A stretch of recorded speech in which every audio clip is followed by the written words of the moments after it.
Alright, I'm back. Let's queue up for this, shall we? Down, down, down, down, down. Okay. 5 minutes. 5 minutes. Suppose we just sit here and twiddle our thumbs, just like before, huh?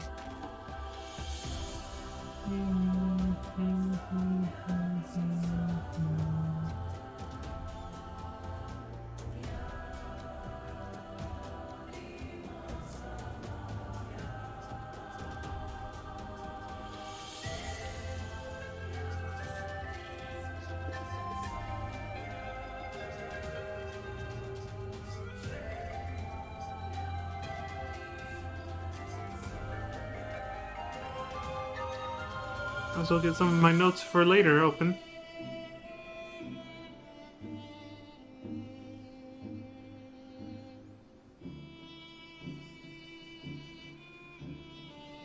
I'll look ahead to see. Well, I'll look up exactly what quest activates or triggers the trial series.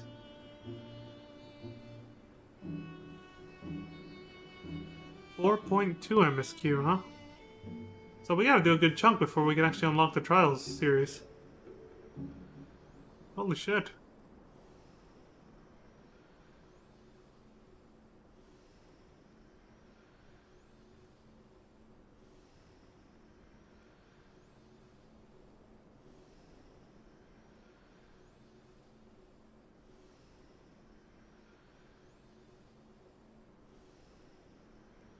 Okay.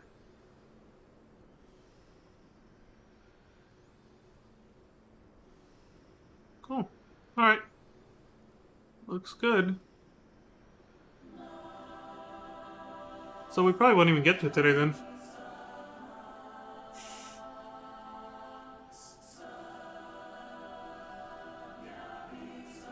Yeah. We're likely just gonna get a good chunk of MSQ done and that'll be it. Oh, who knows? Sometimes the cutscenes are actually pretty short and sweet. I don't know.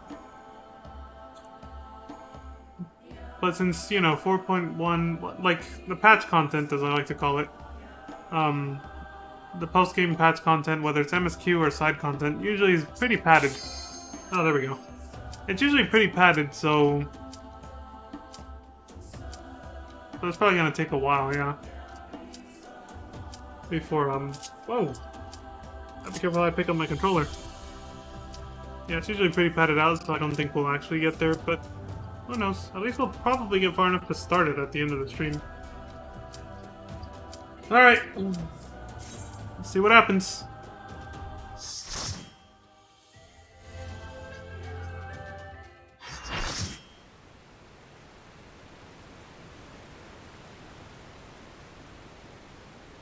The Great Hunt.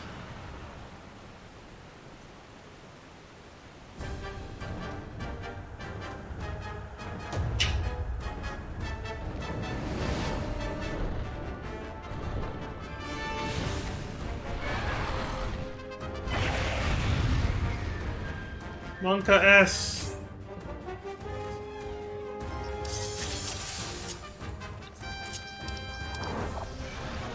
Well, here we go.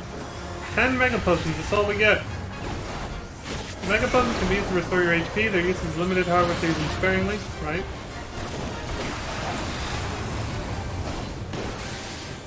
No positional here. A very special trial. Oh, shit! That's pretty fucked up.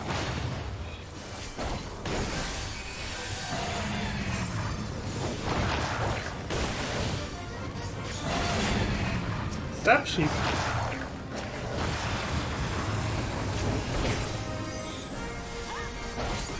Do we have to kill those?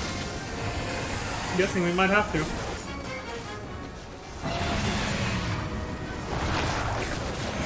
Shit!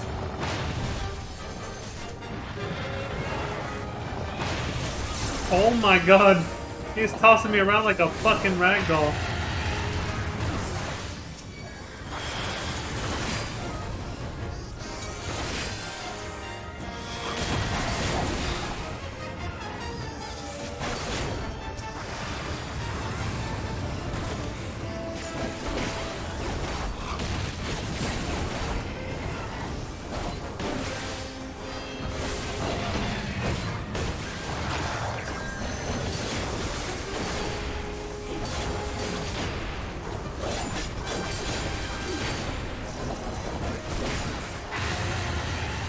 can't move.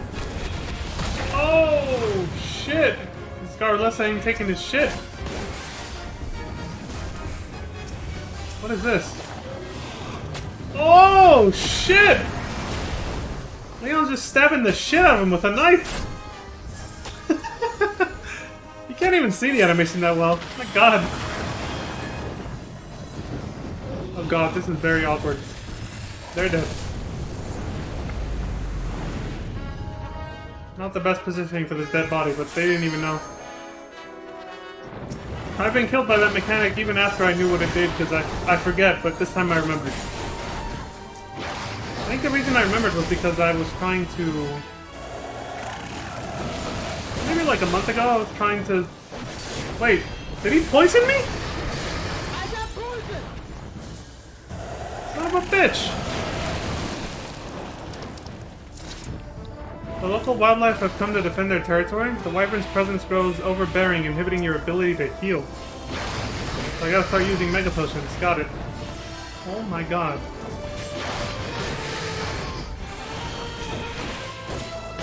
So healers are kind of, after that phase of the fight with the flame breath or whatever,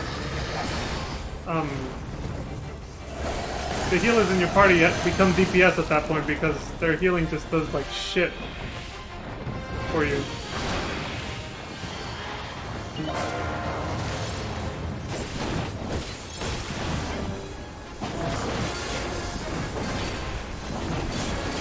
They just become green DPS.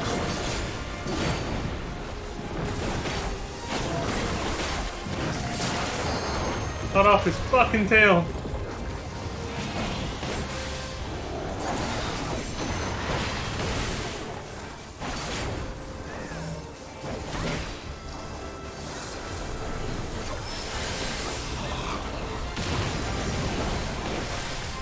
Oh fuck.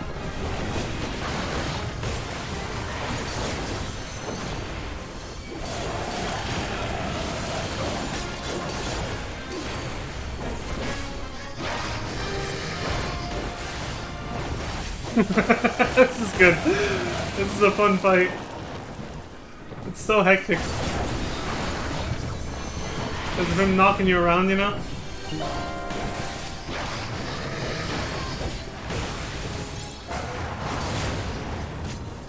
Nail him.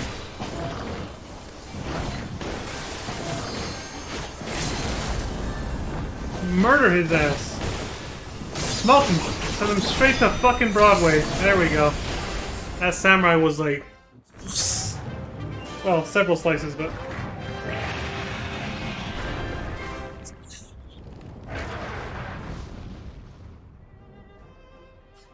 Got with that motherfucker, though. Showed him who's gangsta.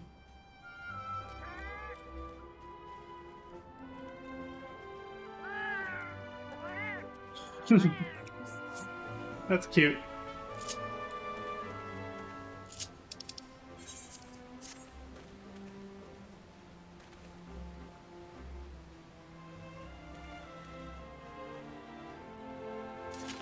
Well, let's do what he said. You did it! You slew the meowster! Don't forget to carve a scale or two off his hide.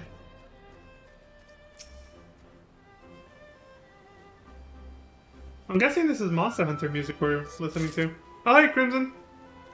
Oh yeah, so too much was happening, I couldn't even commentate properly.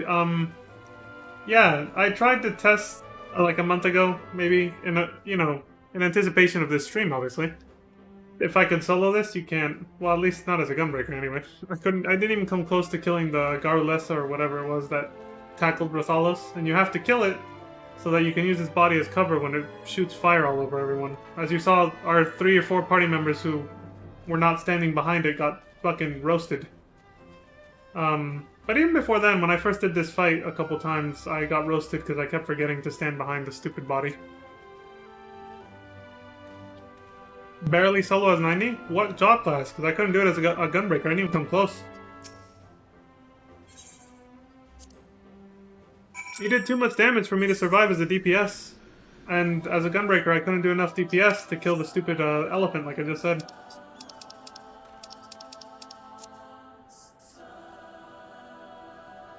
So that's why I did it synced.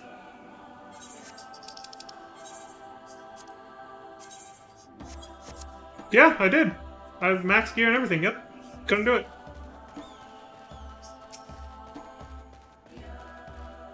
The same equipment that I have on, the other Leon. Level 90 gear, fully melded. Like, I didn't even come close to killing the stupid elephant in time.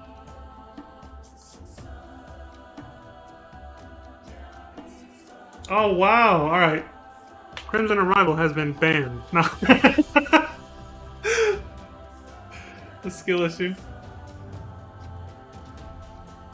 A summoner? Have you seen this or what? Did I miss something?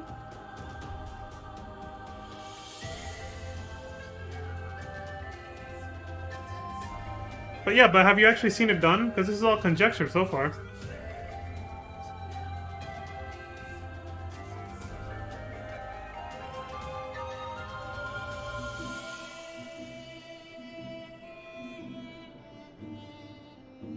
I saw the whole thing. That was magnificent. You even managed to retrieve a scale from his remains. I'm impressed. I realize this is sudden, but it would mean so much to me if I could join you on more adventures. Would you accept me as your palico? My what? It would be my pleasure. That depends. What's the reward for slaying the Rathalos? That'd be nice. Oh, well then I guess maybe I just wasn't doing the mechanics right. I don't know. If someone soloed it as a dragoon, I guess there is a way to tank the hits. I promise to be the perfect companion. You won't regret this. Alright, buddy. And to think this is all because you saw my bill on the hunt board. A hunter in Kugane showed it to you? Curious. Did you really go and pay them a visit? If not for this hunter, we never would have met. Then let's be off to Kugane.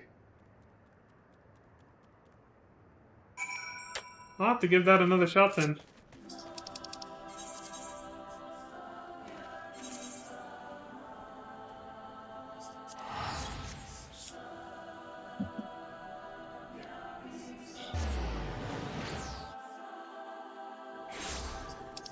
You know, I just realized, regardless of that, I still would have had to do this synced for this particular video. Because this storyline doesn't... There's no New Game Plus for this storyline, so... I would have had to do it on this version of Leon, which only has access to level 80 shit. Yeah, I could buy the level 90 gear, but... I didn't really want to go out of my way to do that on a different character, you know?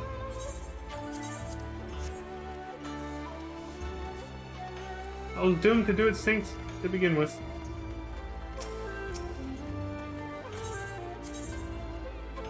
So if you can solo it, I'm guessing that also means you don't have to do the hold down. That quick time event that I did. Where you pin it and stab the shit out of its back.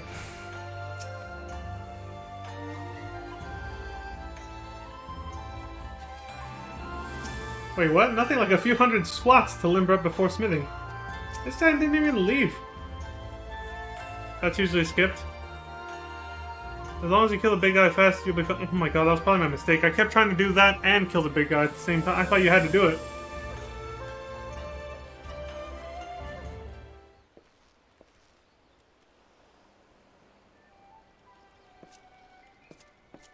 Well, you guys didn't even leave town. That should do it. I'm warmed up and ready to go hunting.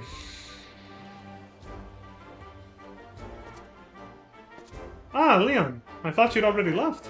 With my preparations complete, you'll need to work fast if you mean to beat me. You've only Meow finished preparing? What is that? Another monster in need of slaying? Oh, Meowster, you brute! I'm Leon's faithful and dependable Palico. Palico? My apologies. If you're as dependable as you are adorable, I've no doubt he values your companionship. But let's return to the matter at hand, shall we? Leon, are you ready to set out on our hunt for the Rathalos? We're already back. We killed the thing, dude. I don't know what the fuck you've been doing. You've already slain him? Yeah, well, you guys were all dicking around over here. I'd expect nothing less from my rival. Indeed, you're every bit the adventurer I imagined you'd be. Suppose that's what we get for that extra set of squats. Yeah, you don't really need to do that many to fucking warm up. Jesus. Tell me, friend, were you able to recover anything from the body? Yeah, I got a few scales. As a matter of fact, he carved the scale off the Rathalos' hide. It's a mighty fine material for smithing. Mind if I have a look?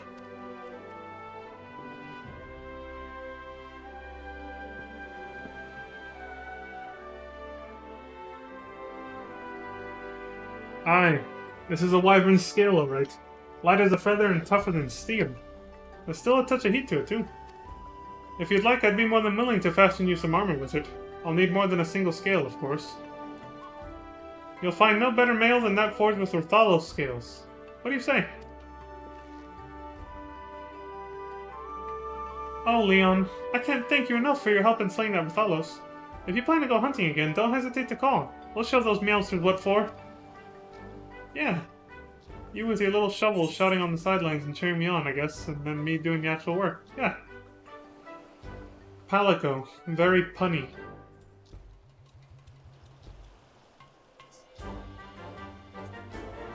Fuck!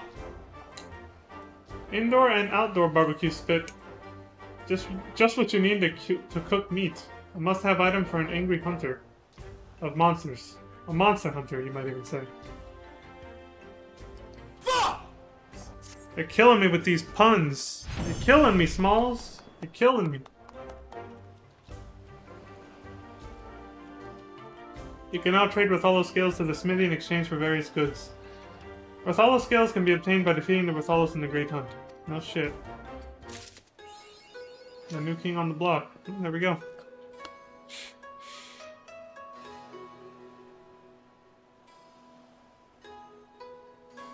The pin down just makes it not do a cone in front and also take off longer. Took a while to grind this again for male version gear before they removed gender lock. Oh, okay. Oh yeah, so it should be one set now, right? Oh, Leon, good to see you. You got any more scales for me?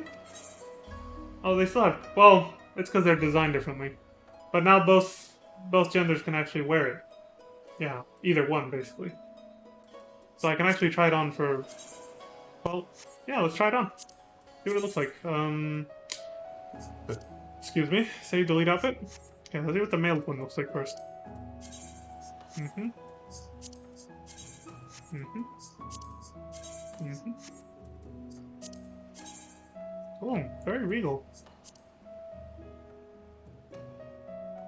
Not really my style, though, gotta say.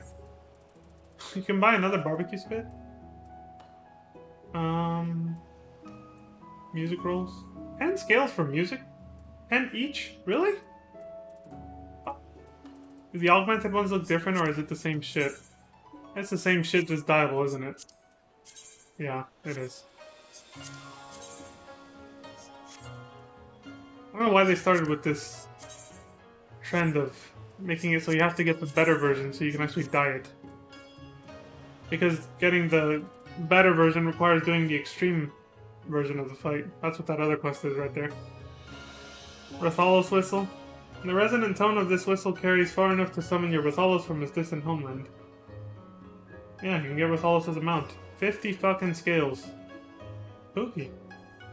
They're loved by hunters, though the feeling is not always mutual. Proof of a Hero, Monster Hunter World version orchestrion roll. Again, I've never played any of these games, so wouldn't recognize the music. Alright, so let's see the, I doubt augmented is there was no difference, but I'll use these anyway. Let's see the female one then. The hat's pretty much the same.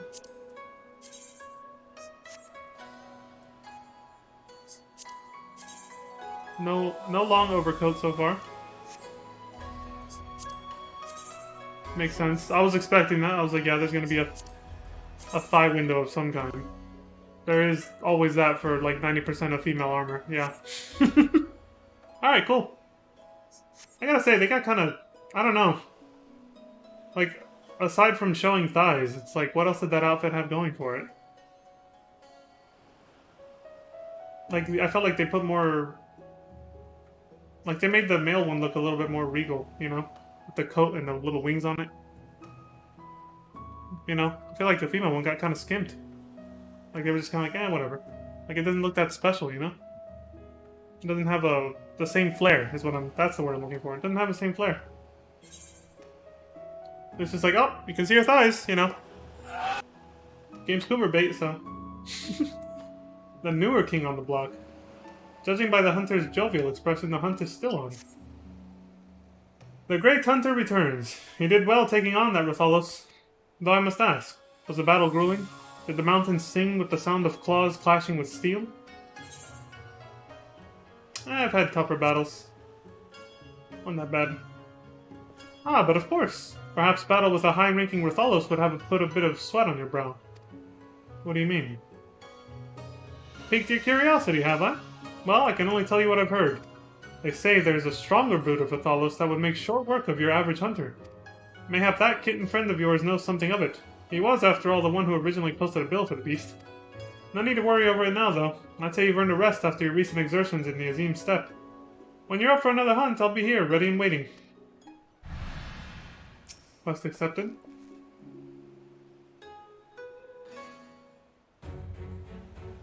A mighty hunter returns, and with his feline companion. Feline? How rude! I am a feline, you dullard! You dullard! The pronunciation is exactly the same. I fail to see the difference. But that is neither here nor there. I asked Leon to bring you here that we might learn the truth of these high-ranking Rathalos I recently caught wind of. What's your take on this, little buddy? What's going on? Something you can tell me? High-rank Rathalos? They're an older and much more powerful brood of wyvern. Without sufficient protection, even the simplest of swipes is all it could take to rend the hunter in two. If I didn't know better, I'd say you were talking about an elite mark. Yes, a challenge no self-respecting hunter can ignore. It's settled then. Are you ready, my friend? Aye, let's get to it. More squats? Yep, I thought so. Damn these people. Your enthusiasm is appreciated, but now isn't the time to be kidding around. To be perfectly plain, I'd rather not see another hunter charbroiled today. Carl Jr.? Charbroiled burgers? The newer king on the block. Quest complete. The Great Hunt Extreme now accessible. There you go. You've unlocked the Great Hunt Extreme. Test your mettle against high-rank Rathalos and reap rich rewards. Please note you may only enter the Great Hunt Extreme with 4 players. Oh shit! Not 8 people, this time you gotta go with 4. Get fucked. Off on another hunt, are we? Be sure to leave a few marks for the rest of us. Sure. Alright, that's it. We're done here. Let's actually pop out our little companion, shall we?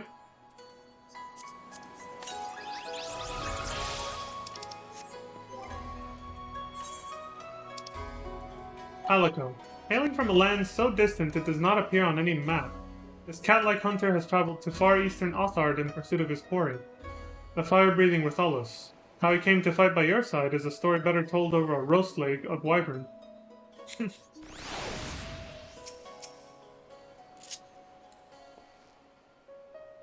Oh, that's cute. He licks his paws, hands, whatever, when you pet him. Super cute. Augmented is dival? You think the female stuff in Monster Hunter is fan service? Well, yeah, that's what I was saying about FF14. A lot of the female exclusive equipment for FF14 is also pretty fan servicey. So yeah, they're pretty much they have that in common. Starting to see why Capcom and Square Enix partnered up there. They're making Kummer bait together, just like with Nier. Because nothing beats that when it comes to fan service. When it comes to pervy fan service, nothing beats Nier though. Yeah, he implied that Monster Hunter you fight with 4 people before I unlocked the normal one, yeah. Because Palico was like, wait, do you take 8 people? Oh, well I guess you know better. Because he said hunts were done with 4. So I was like, oh, alright. That was enough for me to deduce that you use 4-man parties in Monster Hunter. This guy's still cooming over here? Or was it Rogadin? Yep. Still cooming. He never says the line until I start to lead. There it is. Feels like I'm wearing nothing at all. It looks like you're wearing nothing at all, fool. Oh yeah. There it is. Gotta say hi to my ladies over here. Would you like to join us? Not right now, ladies, but all in due time.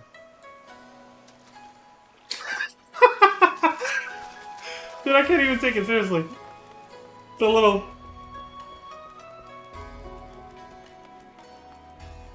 What's next? Oh, you're right, MSQ. Right. Ehrenwald's Adventure. I nailed it. It starts in Volgar's Reach.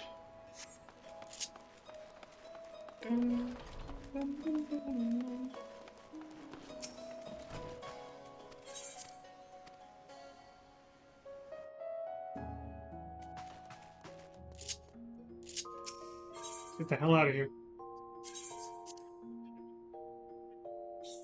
New Game Plus, so I can actually, you know, safely and swiftly make it through the MSQ dungeons, of course. Unsynced. We saw that disaster with trying to do the optional ones unsynced at level 80 instead of 90, and it was bad. It took forever, and sometimes I couldn't even, or I would get killed, so...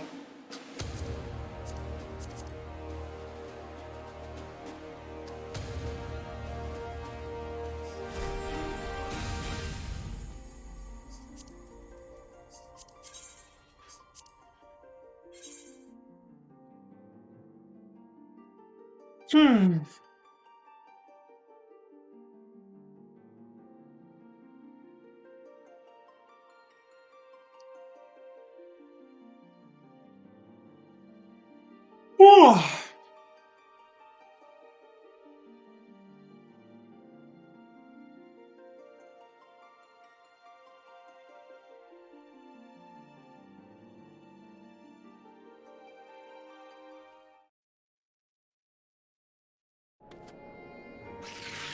look, he's still sitting.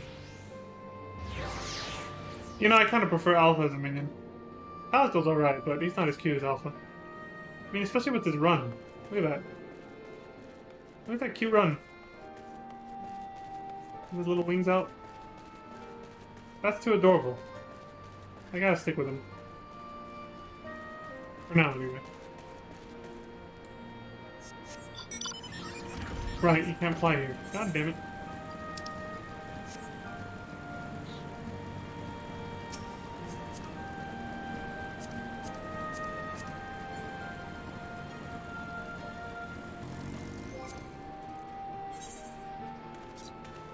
Alright, Stormblood Part 3. The liberation of Alamigo signals the end of an era of tyranny. Here on the cusp of a new age of freedom, her people must decide how they will greet their future, and reconcile with their past. What path lies ahead for Lys and her efforts to rebuild the nation? What choices plague Fordola from within her prison cell? And to where will Raban return, now that the dream of his homeland has at last become a reality? On the next episode of Dragon Ball Z.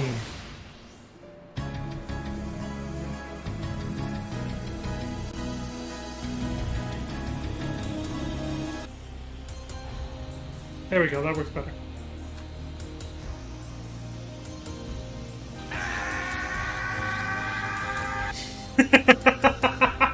Alright, I'm good. Minaga? We bought this freedom with blood, that of our friends and our enemies. I'll be damned if we're gonna give it up again. Damn straight.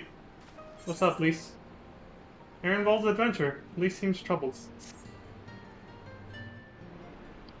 Come to see how we're getting on. Forgot about this. I totally forgot about voiced over lines, you know? Oh, okay. Volume's good. Yeah. What's up, Lys? How you doing? We've made good progress since we took back Alamigo, but there's one big issue we still have to address. Leadership. The Domans had Lord Hien ready and willing to take the throne, but we've got no one like that here. Theodoric was our last ruler, and he wasn't called the Mad King for nothing. Suffice it to say, our people have had their fill of kings, which means we need to find a new way forward. If only it were that Monarchy's easy. got it. Everyone and his uncle has an opinion. For the time being, we're just going to have to keep leaning on General Aldin and the Alliance for support, and see if we can't find a solution together. Something tells me we're going to be hosting a lot of meetings in the near future. But if that's what it takes, I'm ready to talk till my jaw aches. Your jaw aches? The reach is yours, Nargo. Don't do anything I wouldn't. Aye, aye, Commander.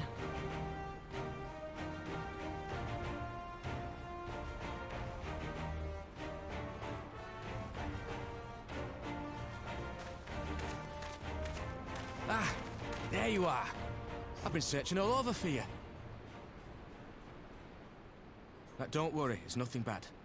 That said, this might not be the best place to talk. Will you join me?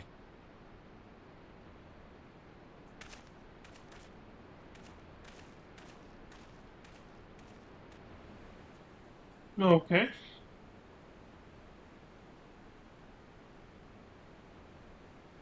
I'll get to the point.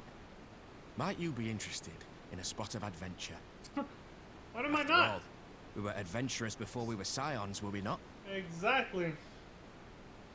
Oh, I just came back from a few adventures. What's After up, dude? routing the Imperials and liberating Alamigo, I reckon we've earned a bit of respite, don't you? And what better way to spend it than by returning to our roots? So, what say you? Shall we call on Alphino and go adventuring? Let's do it.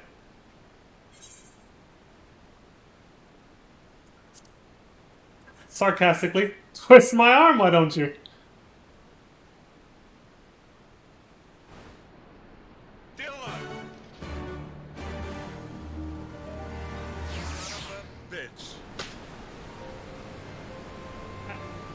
That kind of tone, yeah.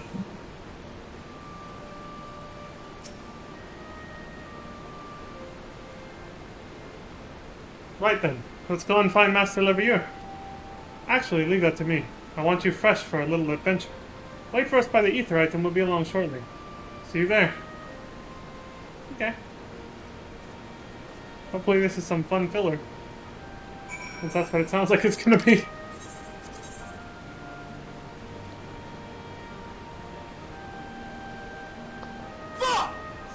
No fast way back there. Great.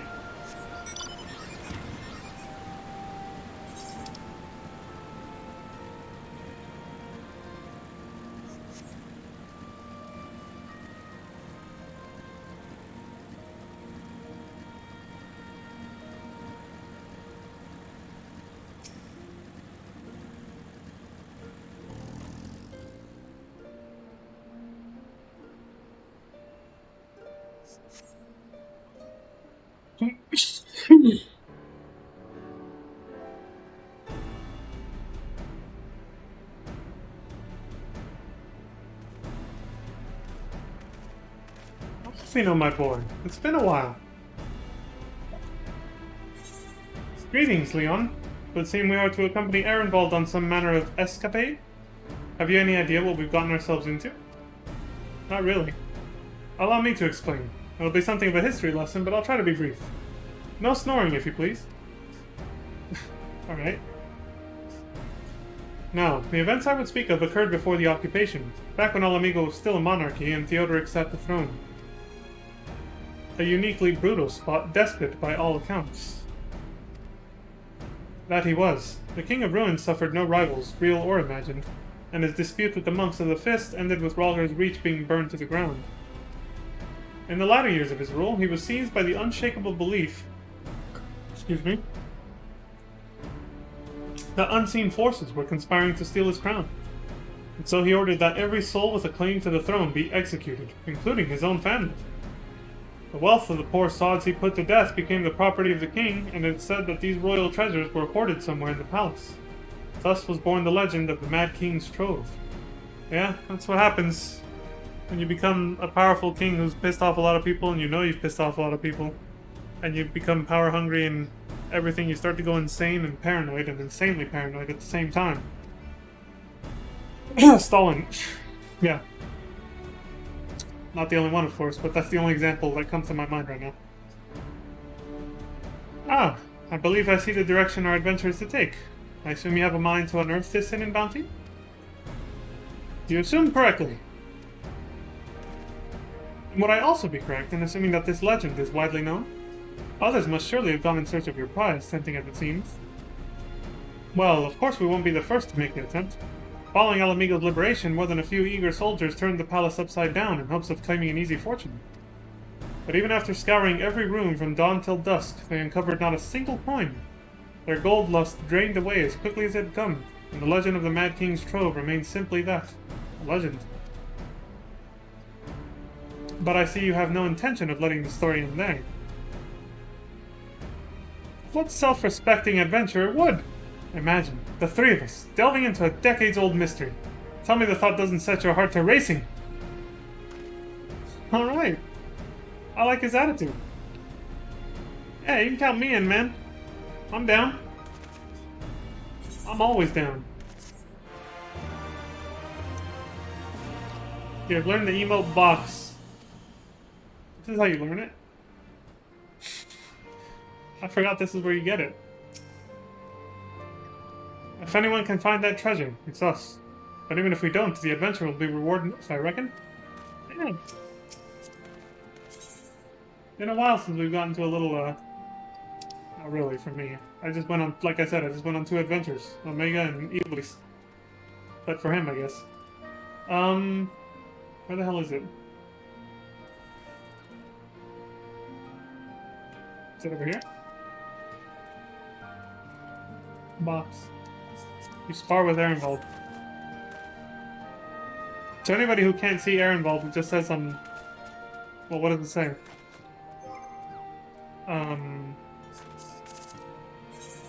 It says I begin shadowboxing.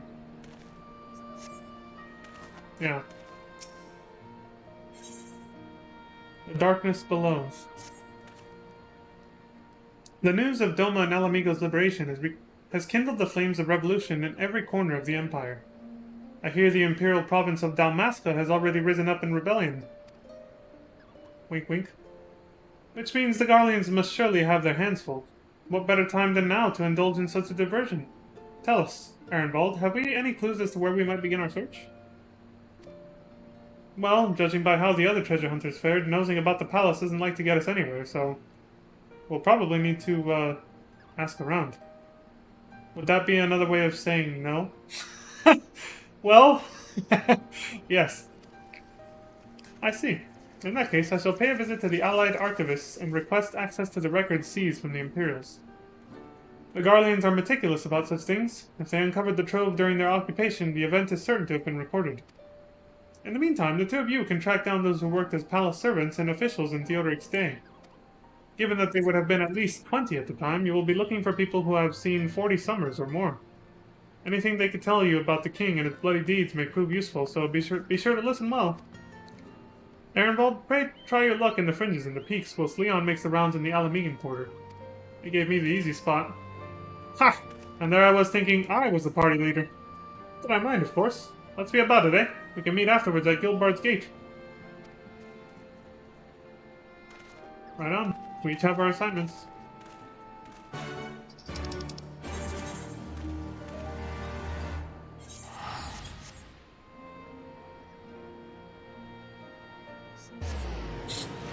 I wanted a close-up of Alpha before I teleported. Middle-aged Highlander. In the palace? No, not me, lad. I don't know how you would distinguish between a younger one, but like Highlanders tend to have that look where they're older. Thought they would have given him like a beard or something instead, but I guess they just made him look rough. Surely you've heard stories of the Mad King? He used to hold public executions up on the Divine Audience. Anyone, and I mean anyone, suspected of conspiring against the crown was flung from the top of those steps. Holy shit! Suffice it to say that I stayed as far away from the palace as possible. Yeah, I would too, holy shit. When you have a ruler that's gone that insane, you gotta stay as under the radar as you can. No wonder they overthrew him. You want to hear an old maid story, do you? Right. Well, most of what I know of the Mad King is common knowledge. Mature maid. What does she look like? Well, the lighting doesn't help, but... like, I can't really make out her face much, but... I guess they just gave her glasses to make her look older. We'd only seen his Royal Majesty when he deigned to attend the executions he'd ordered. And after a while, even watching his enemies die wasn't enough to coax him out of hiding. He got that paranoid, huh? They say he started seeing assassins in every shadow and wouldn't set foot outside the palace walls. I was offered work there as a royal servant once, but the mere thought of it left me in a cold sweat. So he basically became, gradually more and more paranoid. And that's probably because his guilty conscience. He probably felt the more people he killed and yada yada, the more people he pissed off and would want to kill him in return. Which he wasn't wrong. That was actually absolutely true. So he just became rightfully more paranoid. That's what they call one of those endless vicious cycles of violence, right? Maybe he should have just tried to make amends. He really wanted people to not hate him, but he probably also felt he'd gone too far. Retired Rogadin. Do you have a beard? Oh, there we go. Aye, I served at the pleasure of King Theodoric and lived to tell a tale. One of the palace guards, I was. Truth be told, it was a dark chapter in my life and one I'd sooner forget. Hardly a night went by when we didn't hear blood-curdling screams echoing from the inner chambers, which of course we were under orders to ignore. So we'd stand still as statues, trying not to imagine what horrors were unfolding within. If you're hell's bent on finding out what happened in the palace, head down the street here and ask old Ernold? He was the king's head scribe. Okay.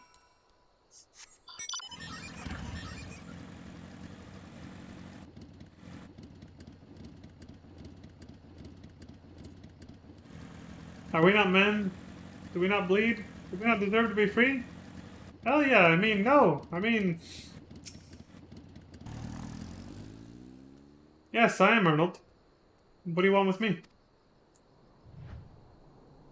See, I feel like with Midlander heroes, it's easier for them to change the face to make them look older. You would have me dredge up some decidedly unsavory memories. Well, I think the only reason I think it's just laziness that they don't go out of their way with the other races. They just give them like glasses or a beard and that's it. They already have plenty of old man and old lady character models for Midlander here, so they just use that. Yet if Alamigo is to move forward, we must needs acknowledge the misdeeds of the past. Very well, I shall tell you what I remember. I take it you know of Theodoric's paranoia and the public executions of his kinsmen? Yep. Those were terrible enough, but in his last days, the king's fevered mind settled upon an even grislier method of disposal, which only a chosen few were unfortunate enough to witness. His Majesty ordered the court thaumaturg to unleash a vile curse upon the remaining members of the royal family, a magic which transformed them into fiends of hideous aspect. The resulting monstrosities were then cast into the darkness below the palace. Even now, my sleep is troubled by nightmares. If others of Theodoric's blood were prone to share his madness, then mayhap it is a kindness that the monarchy ended with him. So, we're obviously gonna run into... I was wondering what the hell that sound was. We're obviously gonna run into hostilities of some sort.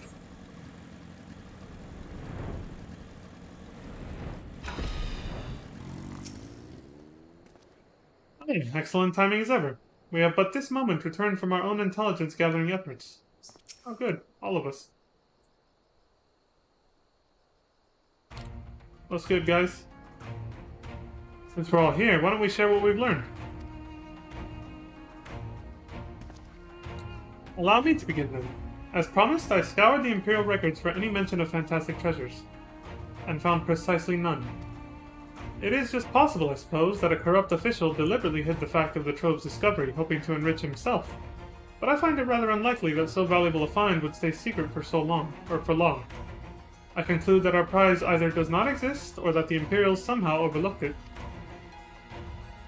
But what of you, Leon? Were your investigations any more fruitful? Actually, yeah. I learned some shit. Turned into monsters? And what could he mean by this darkness beneath the palace, I wonder? I think that's a clue of where we should be searching. I met an old man in Alighieri who spoke of the palace's subterranean prison, but he said not of cursed abominations. The Imperial archives were also silent on the subject of fiends inside the palace grounds. Could this scribe fellow have been spinning him a yarn, do you think? Did you believe him, Leon? His fear seemed genuine, actually. If he was afraid, that does lend credence to the tale, though I'm not sure how that helps us in our search. Do not be so hasty. Arnold's anecdote may very well have told us where the trove is hidden. But ere I share my theory, there is a matter I would clarify. Ehrenwald, you spoke of light-hearted adventure, but I sense a deeper motive for this expedition. Why are you so intent on finding this treasure? Uh-oh, busted. It wasn't all pretense, I swear it. But you're right. My father was in the Imperial Army, a man of Garlean blood. I trust you know what I mean when I say that my Alamegan mother did not welcome my arrival. Oh shit. I hope it was at least consensual, and not like, you know. As I grew, she would check my brow over and over, convinced that a spot on my skin was an emerging third eye, like the kind you see in pureblood Garleans. My mother did not care for this taunting reminder of my heritage, and took up a knife. War paint serves to cover the scar. Oh, that's why he has that X painted on his face, I see. Damn, that's rough. In the end, she turned me out into the street, and I was left to haunt the alleyways of Alamigo, a feral child who got what he needed through begging, cunning, or worse. Damn. The best I can say about the years that followed is that I survived. But I hated the animal I'd become. Eventually, I left the city behind me and joined a group of refugees bound for the other side of the wall. It was then that I turned to adventuring, and that road led me into the company of the Scions. And then, ironically, that led you back here. I tell you this so that you understand. I know all too well what poverty and hunger can do to a person. Yep. It turns us into animals, yeah. I drew steel on ordinary folk for a measly crust of bread. With Theodoric's gold, I could spare my countrymen the shame of living like that. Wow. Thank you, Ehrenwald, and I apologize. That cannot have been pleasant to recall, but I felt it best to be clear in our intentions. Well, Leon, are you content to surrender the treasure to Ehrenwald's noble cause and claim the thrill of adventure as your reward? Yeah. I don't mind. I don't need money. I just like the adventure. Then I should be glad to tell you my theory on the resting place of the Mad King's trove. If you are minded to hear it. Sure.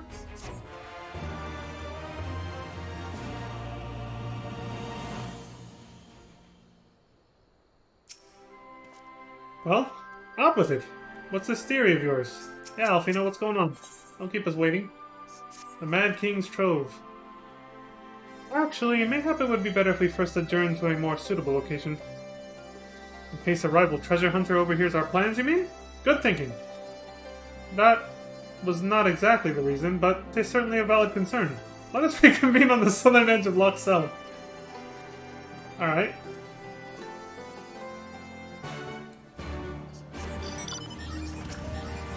Oh, finally it's starting to cool off. It's 7:27 p.m. Never thought the day'd come when these gates were open to all. Oh, you wish to pass through? Yeah. Sorry if I'm bothering your reminiscing little time there, but...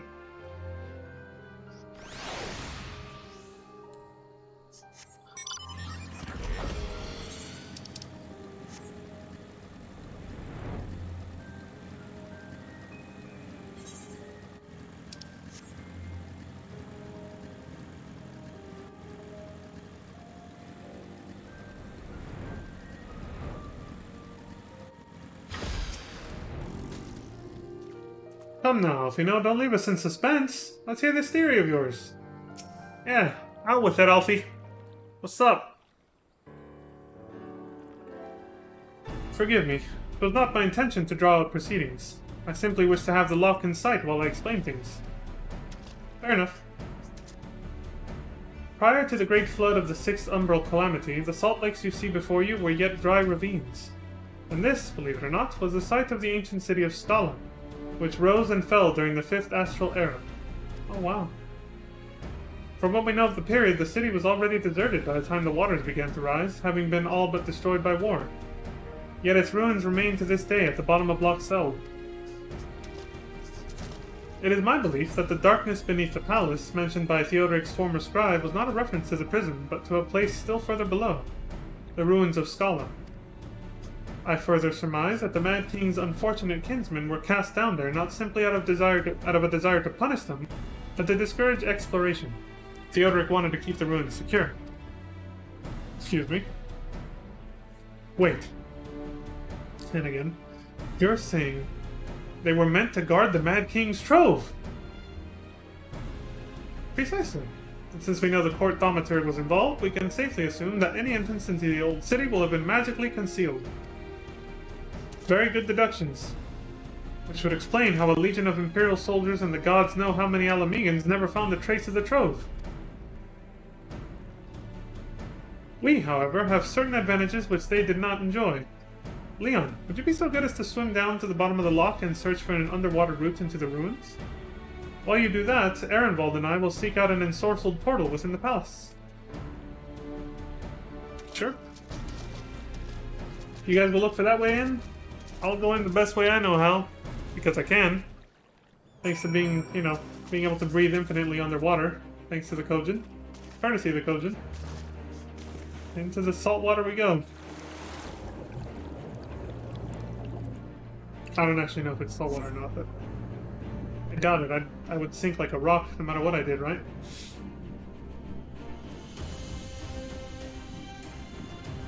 Oh, well, I guess not exactly. There's plenty of salt in the ocean. You don't sink that fucking fast there.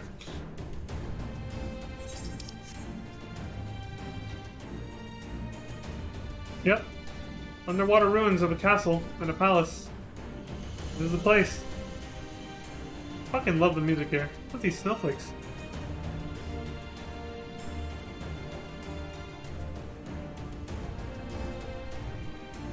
And here it is. Little door. But I'm here a little too early. So I actually have to check a different spot before that leads me here. There it is. Missed it on the way in.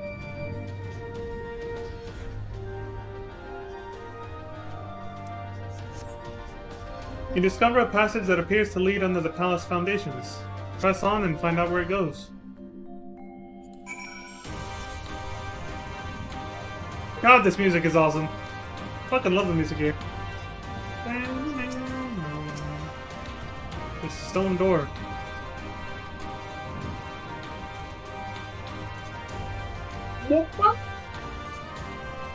That's the sound it kind of made in the Alliance raid when we had to use the bubbles to breathe underwater.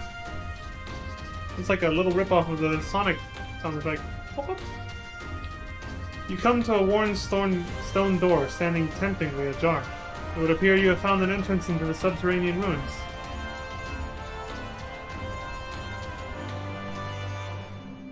Leon, it's Alfino. We have searched the prison beneath the palace and found a door concealed by enchantments. Have you aught to report? Yeah, I found my own entrance. And you believe it leads to the ruins? Excellent. Then I propose we proceed from our respective entry points and look to meet somewhere in the middle. Oh, come on, lads. We might as well make it a race. Victory goes to the first adventurer to find the treasure. Godspeed! Again, I love Ehrenwald's attitude towards all this. It's fun. Alright, in we go.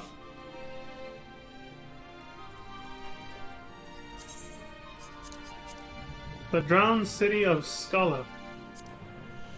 Long ago, in the dawn of the Fifth Astral Era, the modest nation of Scala was founded in the land of Yerbania.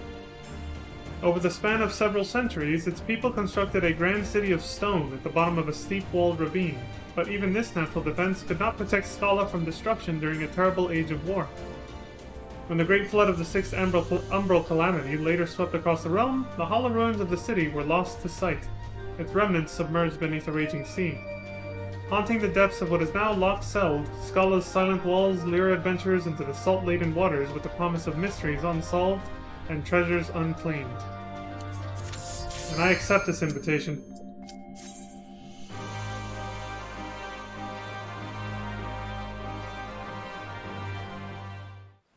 Gotta love that song. Piece of music, sorry. Technically, it's only called a song if there's actual lyrics to it, right?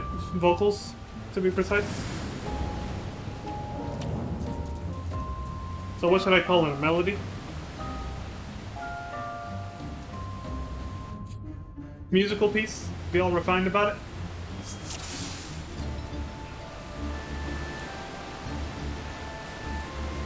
I guess this is where I surfaced.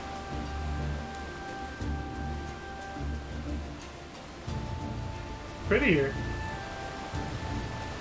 In its own way. Let's go!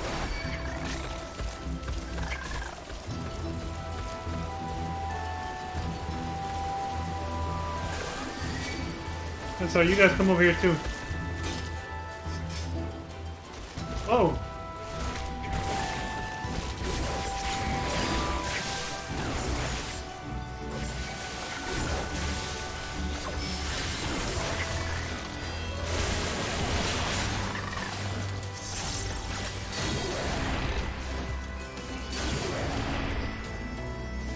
Of course it didn't reach that guy. God damn it.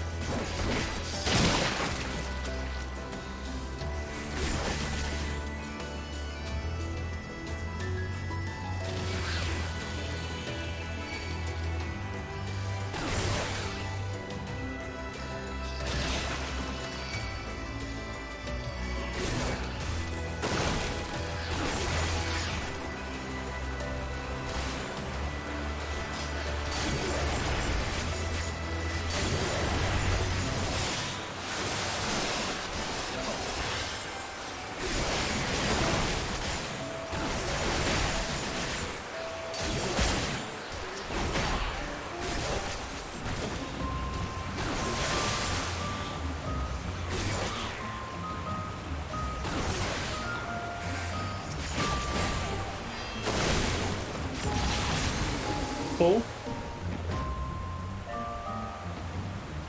Fuck, that one will cool down before the other one. Hey you! It's an underwater, it's a seahorse! Literally. It's a fish horse, I guess, I don't know.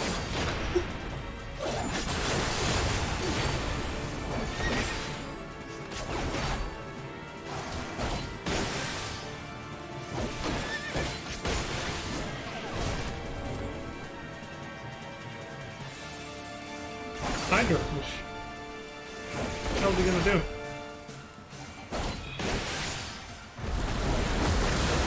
Exactly what it sounded like, alright.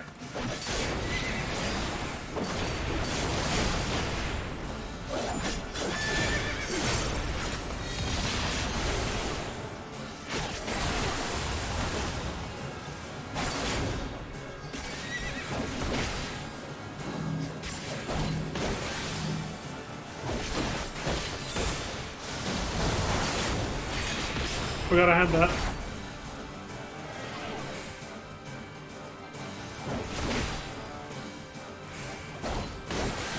It's gonna hurt. Oh, Jesus.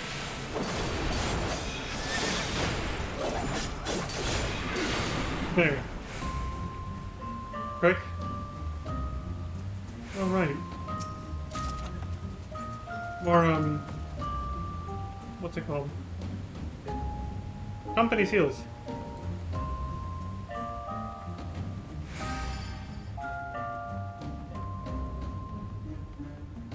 It's a Phobad! FF8 monsters. Of course there were some outside too though. This is not like this is their first appearance. It's kinda strange they never used that monster again for other FFs.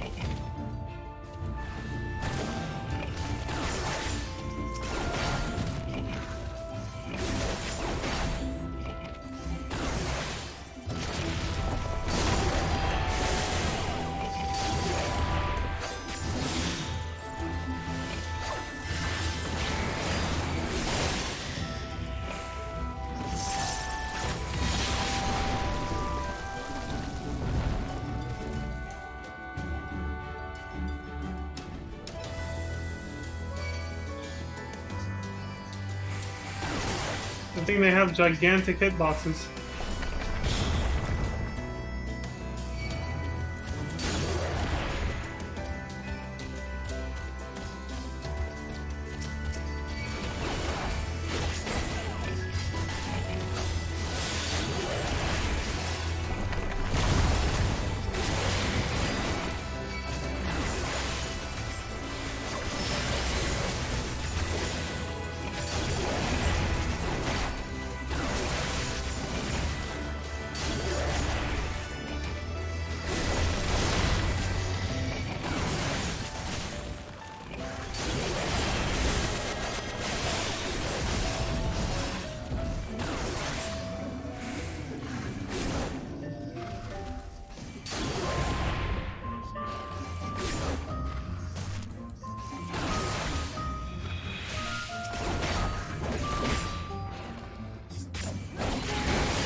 The old one? I'm finding a little artifact, but it's huge.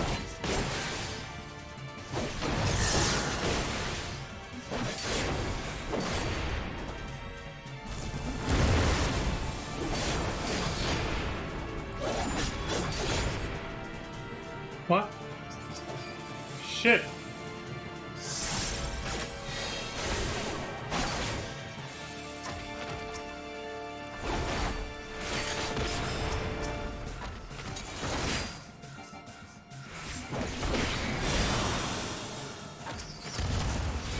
Oh shit.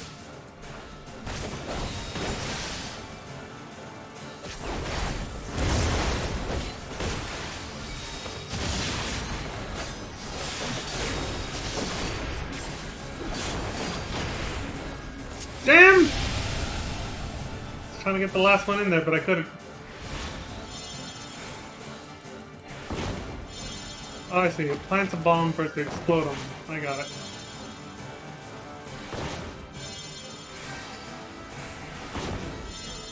Die, fool!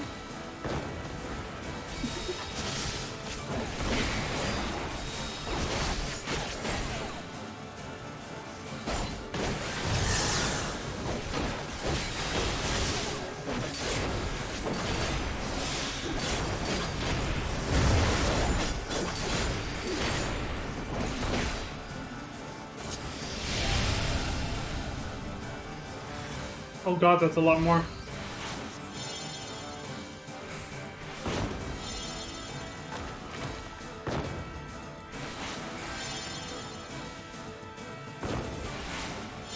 What? Oh my god, that landed in the wrong spot. Oh, I still hit him!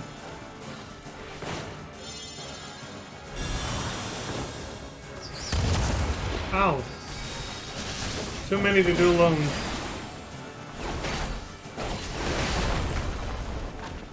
Whatever.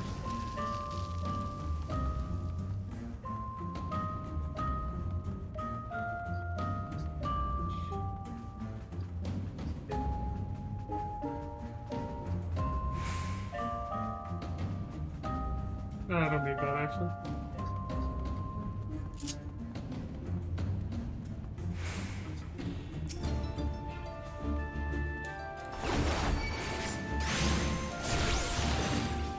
Oh, I guess that's it. Alright.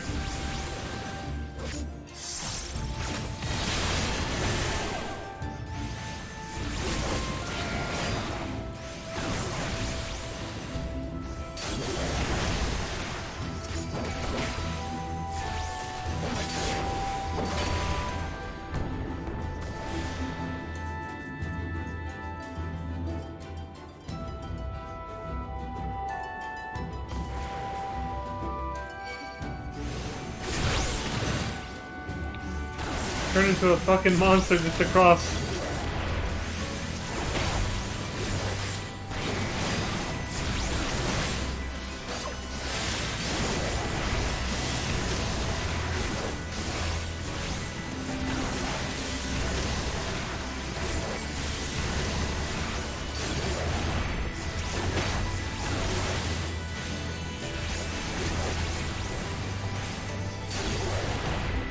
Homunculus.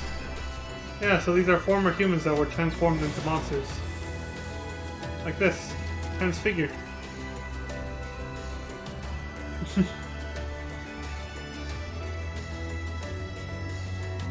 Seems the legend holds true then.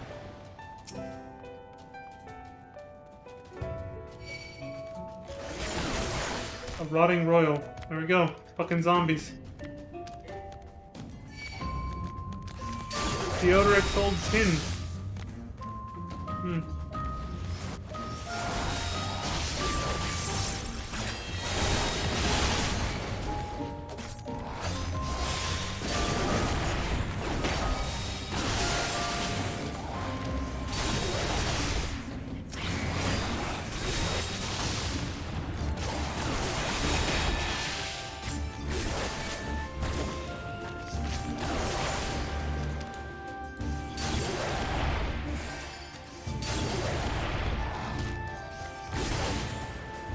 Release at last.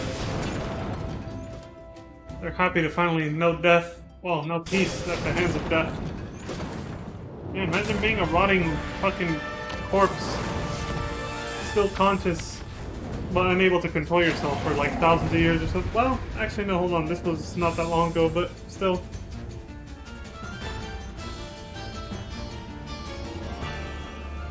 What's that?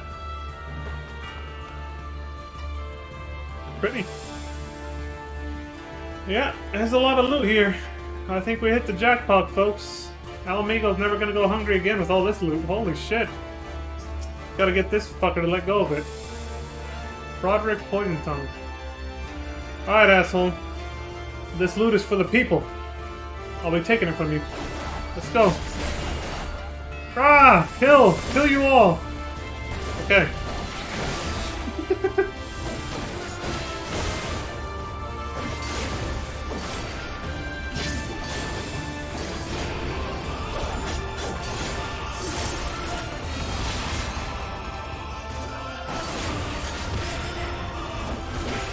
The tail.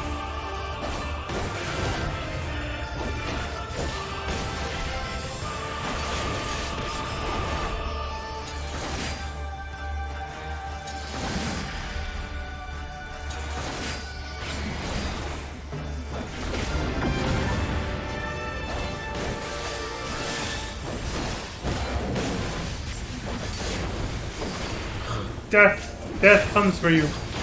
And yeah. I forgot to look away. Didn't see the eyeball till I was done saying that, and I was like, oh shit.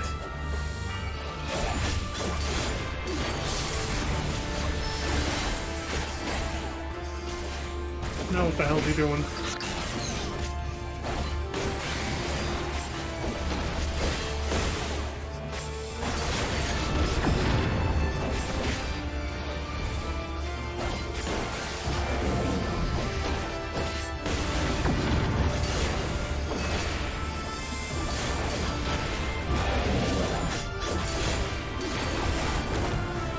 For the DPSers behind him. Damn, this music rocks.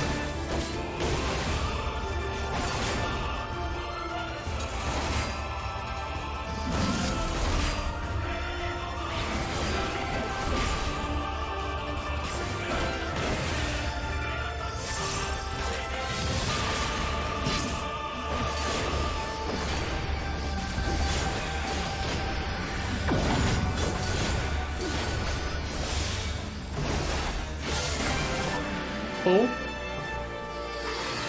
13 minutes.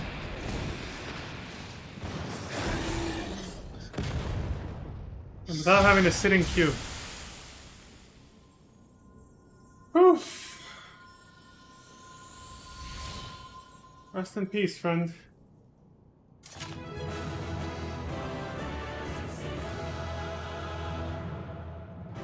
Oh. Yeah, it feels bad.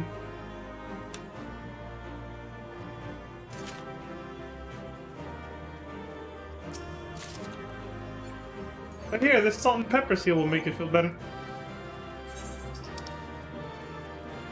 Isn't he cute? What a seal. What a mighty good seal.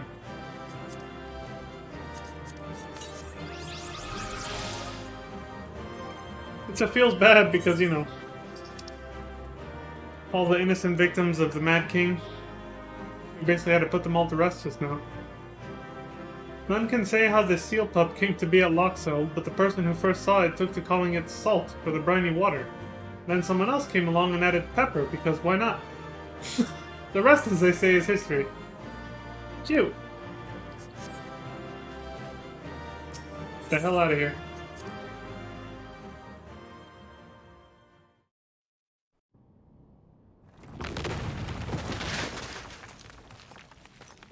What the fuck? Oh, hey, it's you guys. Oh, bugger it. Good of you to drop in. Are you alright? I'm sorry, I had to make the pun. Oh, good of you to drop in.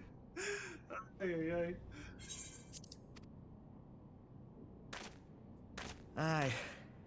Aye. Everything's still attached.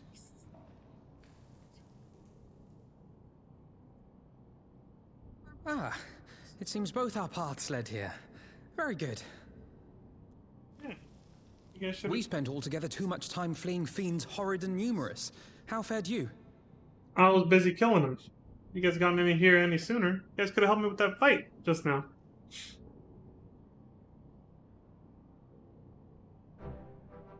Much the same, then.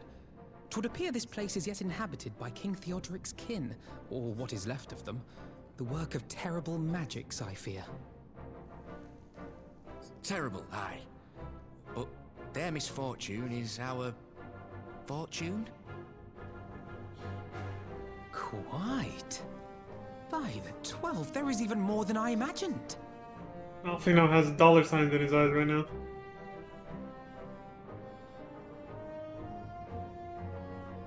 The portrait of the bastard? Oh, I can't wait to see the look on Lisa's face. Thanks for believing in me, you two.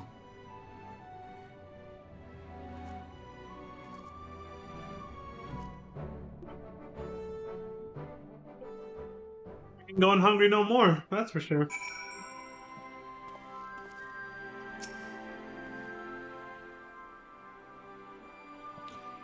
Our path was dark, treacherous, and fair crawling with abominations. Long story short, it was a proper adventure. For us both, it seems. Good to know. Ehrenwald and I forged ahead of at the fastest pace we could manage, but I was not surprised to find you waiting for us. I suppose it serves us right for challenging the Warrior of Light. Next time, we should agree on some manner of handicap. Oh yeah? We may have lost Alfino, but think of what we found! What? I'm still reeling at the sight of that mountain of riches. What, like how you reeled at the sight of that floating specter, you mean? You should have heard him scream, Leon! Oh. You bastard! That was Alfino's look. Must we dwell on such momentary lapses? We found the Mad King's trove, and that is all that matters. Damn. Leon and Erebos is like, whatever. He gets teased by a lot of people. I feel like Alfino makes himself an easy target, doesn't he? First Estinian and now Ehrenwald. Yeah, and your sister too. She also bullies the hell out of you. It seemed there was much amusement to be had at my expense. Honestly, I might as well go adventuring with Alize. Yeah, there you go. Even if she's not around, there's other people who bust your balls. The butcher's blood. All jesting aside, we must tell people the good news, and I think Lee should be the first. Really. Seconded. There is to be a meeting of representatives from across Alamigo, so she is sure to be in the city. Shall we seek her out?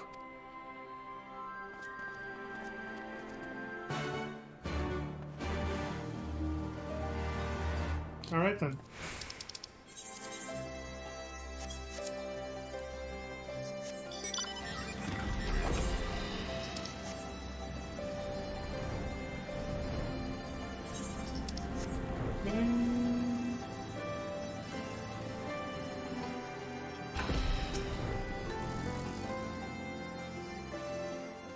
What's up, Lise?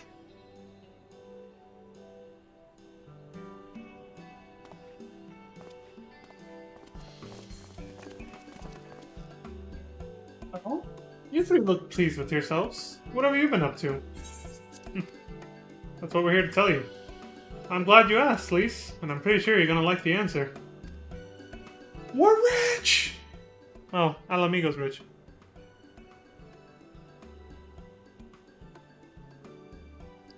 You're joking. The Mad King's trove? I thought it was a myth! So did plenty of people. But they didn't have Leon and Alfino in their party. The credit for finding it should really go to them. As for what to do with it all, I vote that it go towards alleviating the suffering of Alamigo's poor. Gods, if there's as much as you say... Ehrenwald did not exaggerate, I assure you. We could not hope to carry even a fraction of it on our own. I have taken the liberty of sketching out a rough map of the ruins. If you will assemble a squad of your most trusted freedom fighters, they should be able to follow the route to where the treasure lies. Yeah, especially because we already cleared the path.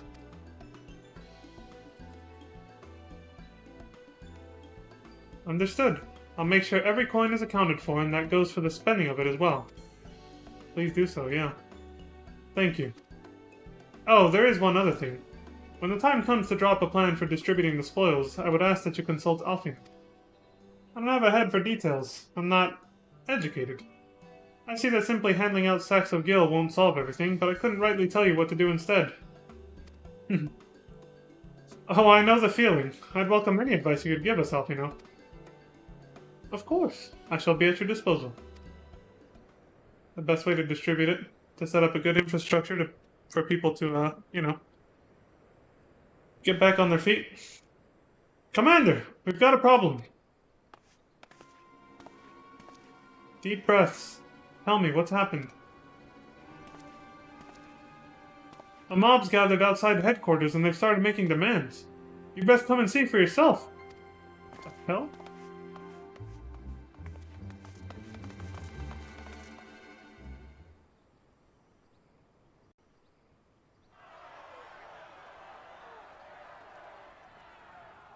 Step back, all of you! Like hells we will! We know who you've got in there! We're not leaving till you hand her over! Bring her out! Bring her out! What's going on? Someone let slip about Fedora. It's true then!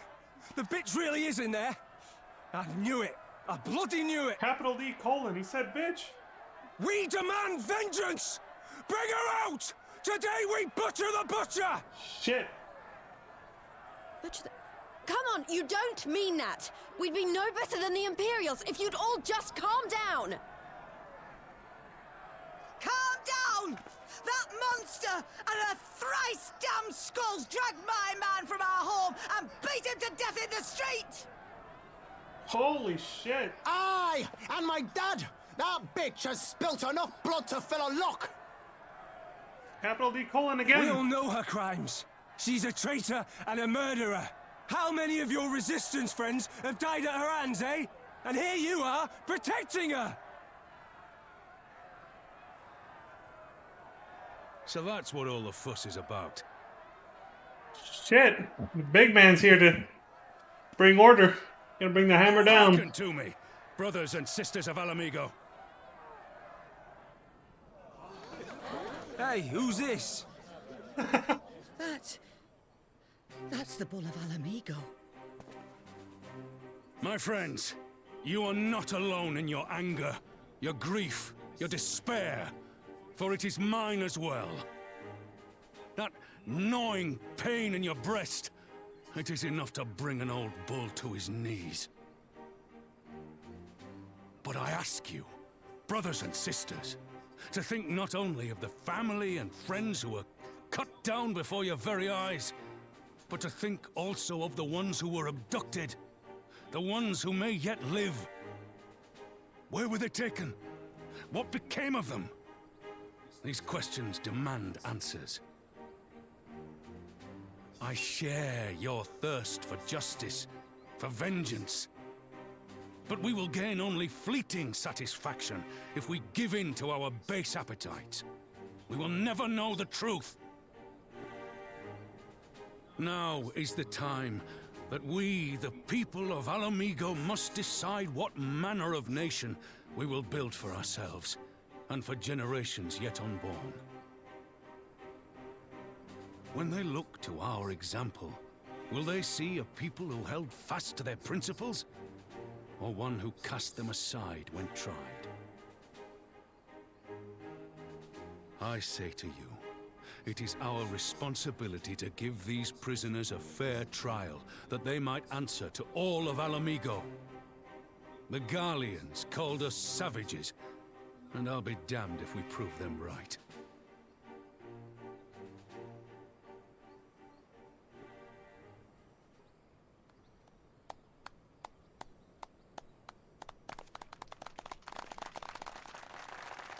Damn! Way to go, man! I know you're right, I do. But I can't.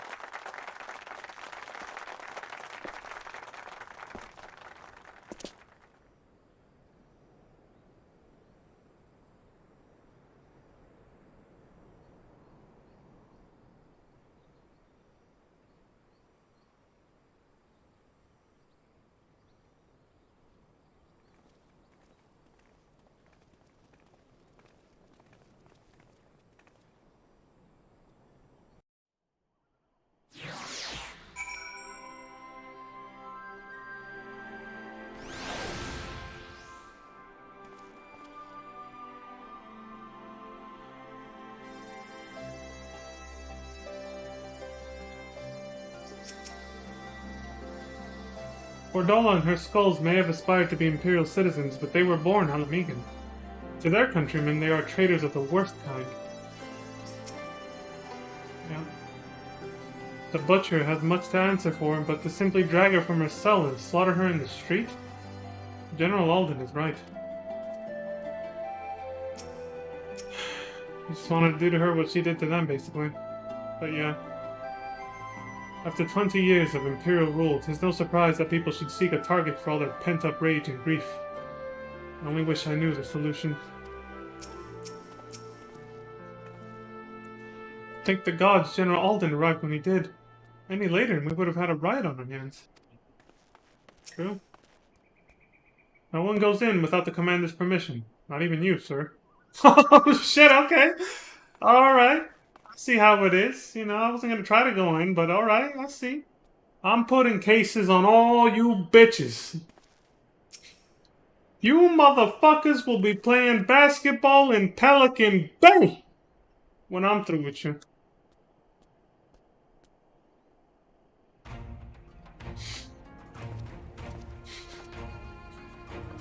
I had to find somewhere to use that quote.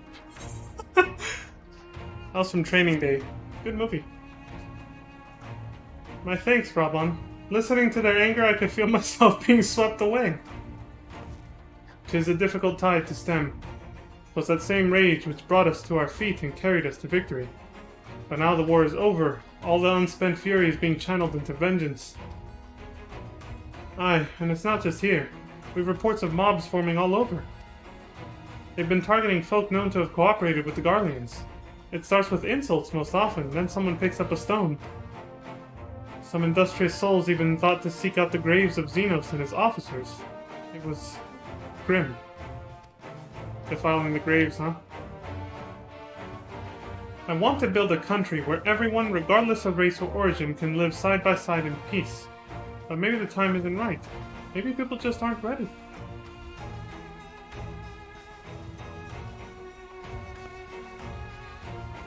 But that doesn't mean I'm not gonna try. The representatives will be here soon, and I'll be damned if I'm gonna give up before I've even begun.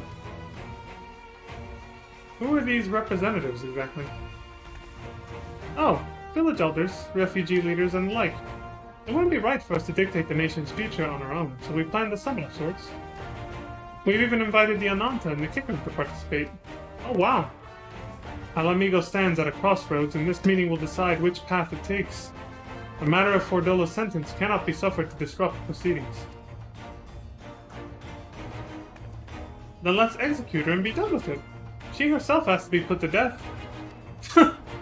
Go. I already explained why we wouldn't do that. You gotta say, what the hell? After all that? Sending her to the gallows might satisfy people right now, but where would it end? Should we round up everyone who collaborated? And everyone who didn't resist? There would be no one left, and we'd be no better than Theodoric and Xenos. Exactly.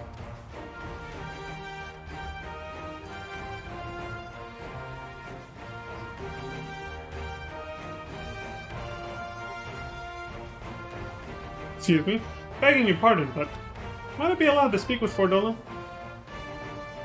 Only I caught a glimpse of her past. A moment of it, anyway, during the fight. She's done terrible things, unforgivable things. But, in some ways, she's a victim of the circumstances in which she was born. And that's something I can understand. As we all are, Ehrenvold. As we all are. Alright, speak with the prison guard when you're ready, and I'll come and join you. I want to talk to her, too. I'll return to my other duties then. We've barely begun to investigate the facility where they gave Fordola her powers. Be fairly warned, friends. She will test you. Don't let your emotions color your judgment when she does. Okay. Duly noted.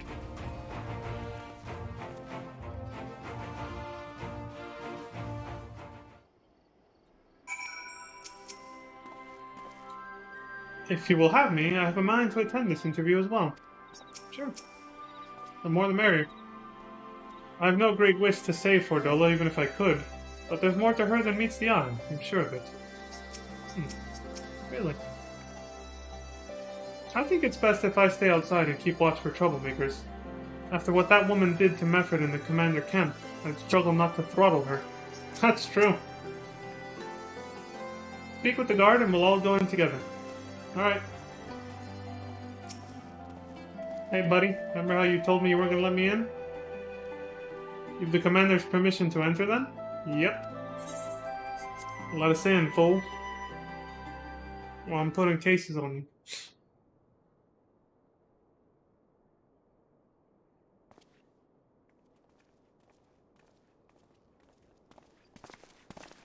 Probably gonna be voiced.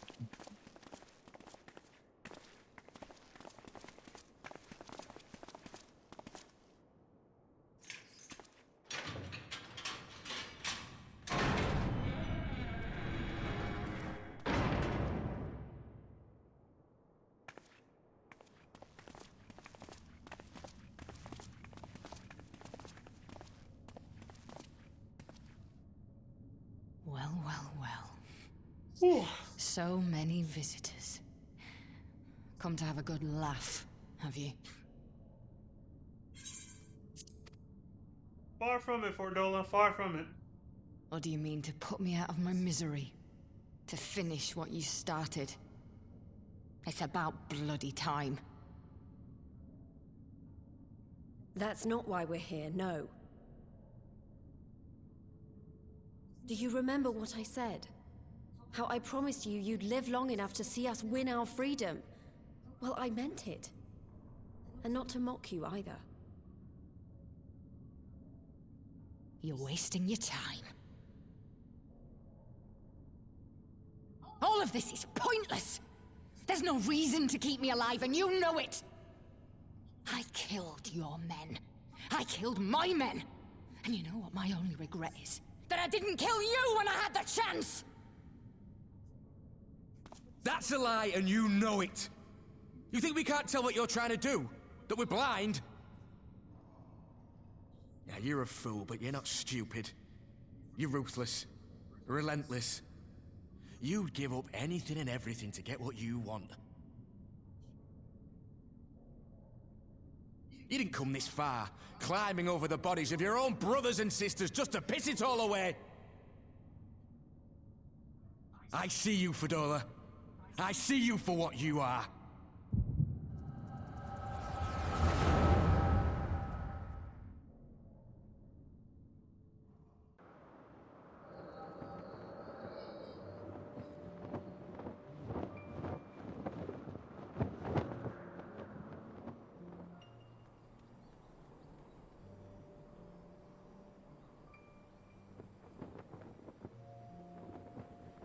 Come along, Fordola. We mustn't be late. The Imperial Viceroy will be attending today's banquet.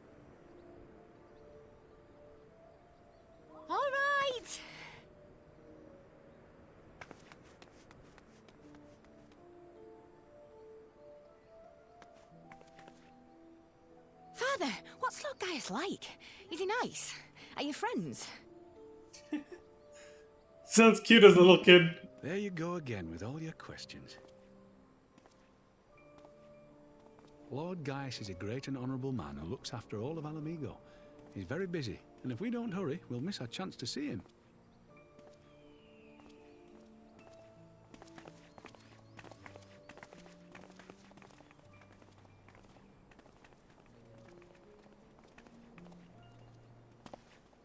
Filthy tin-head lovers.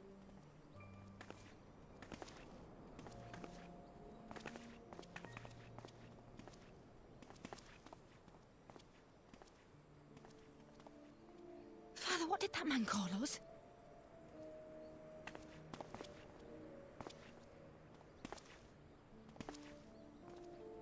The little tin-head lover doesn't know what she is, eh? A traitor, sweetheart. A backstabbing bitch who gladly betray her kith and kin to gnaw on what few scraps the Imperials deign to toss her. Like your bastard father and whore mother. You bastard! That's not true! My parents are good people! They've never done anything like that!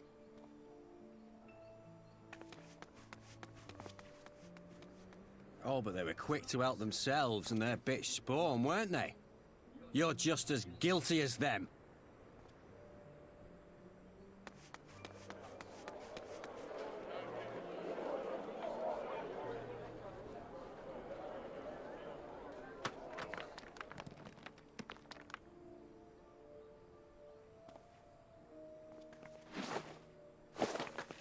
Fadola! Traitors!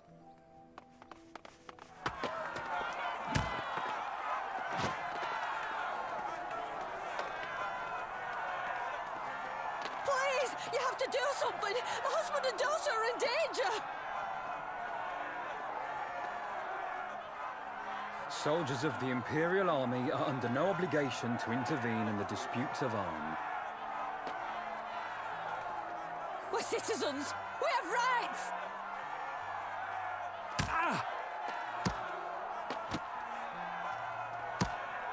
I'm scared.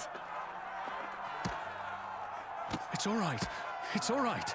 They don't understand, but they'll see in time. They'll see that this is the only way to survive. Traitors! Traitors!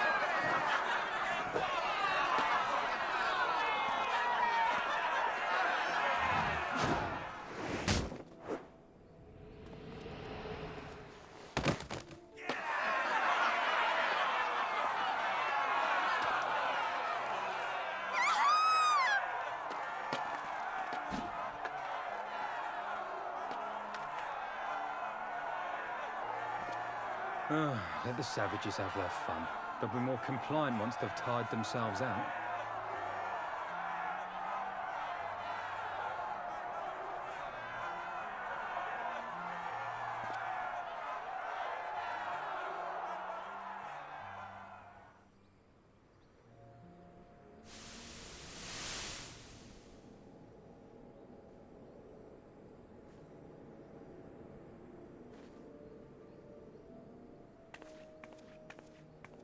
Fadola, please. You already have citizenship.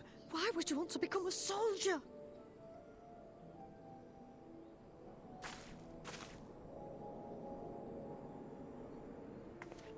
Oh, gods. What have you done to your face? Forgotten it already, have you? I'm honoring Father's memory.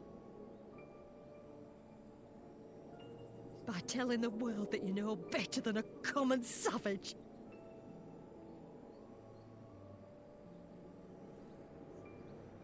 Am I though, Mother? Are any of us? Can't you see? Citizenship means nothing to them. If you're not a pure-blood Garlean, you're no different from any other savage. So I'll play the part. I'll join the Legion and I'll make them respect me.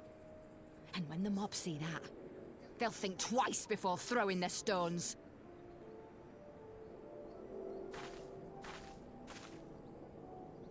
Ansfrid, Rudolph, Emlyn. It's time. It'll be hard. Humiliating. They'll try to break us. Send us crawling back to our own kind. But we won't, no matter what. We'll bleed for them, die for them if we have to. We'll do whatever it takes to be free!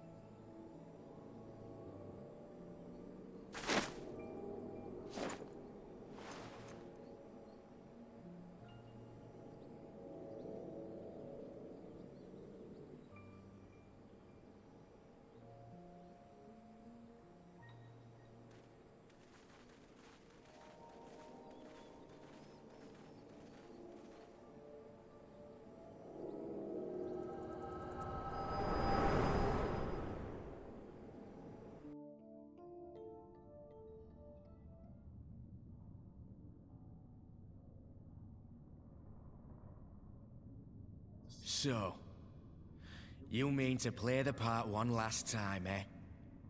The unrepentant traitor whose death will serve to unite the people? Shut up. You had every chance to kill yourself. Fashion a noose from your clothes, wait for the guards to leave you alone long enough to slip it over your neck. I said shut up! Oh, but then it would have all been for nothing, wouldn't it? Whatever it takes. That's what you said.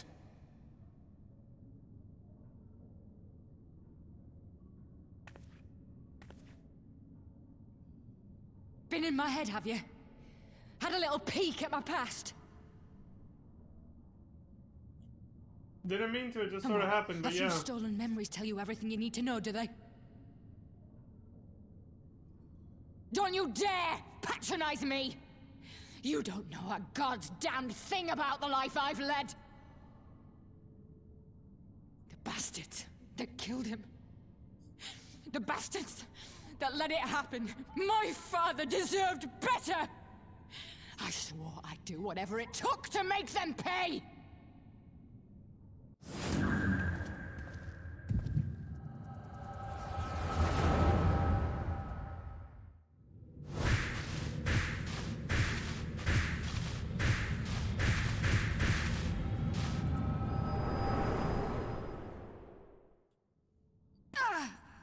Well, we can call it even now. She saw my memories.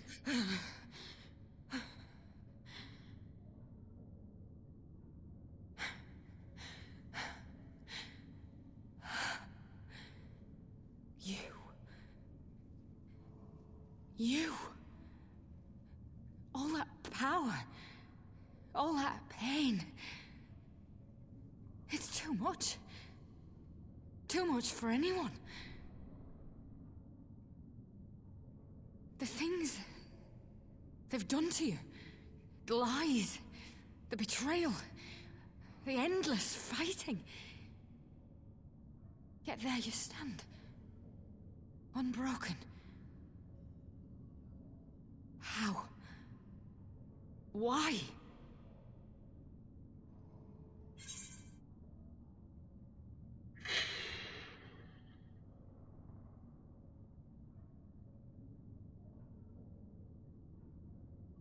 I like all of these answers. It's another one of those. You know why.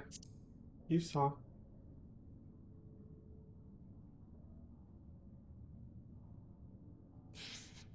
Damn you. Damn you all.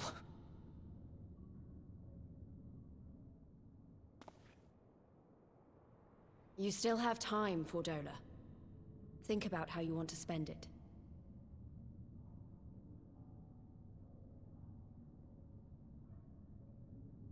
Let's go.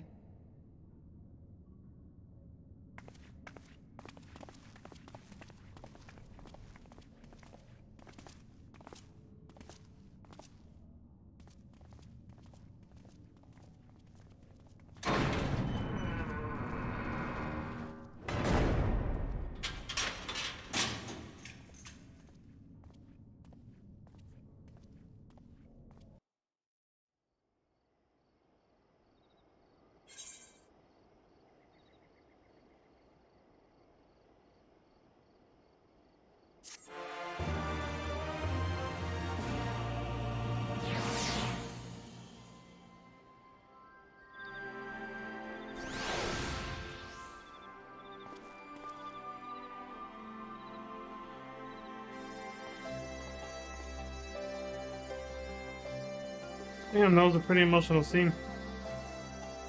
There's some painful memories there for both of us.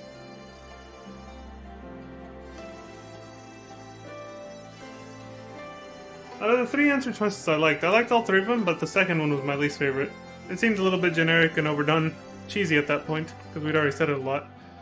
I think the only other answer I would have given was because I choose to. But I felt like the first one implied that enough, you know?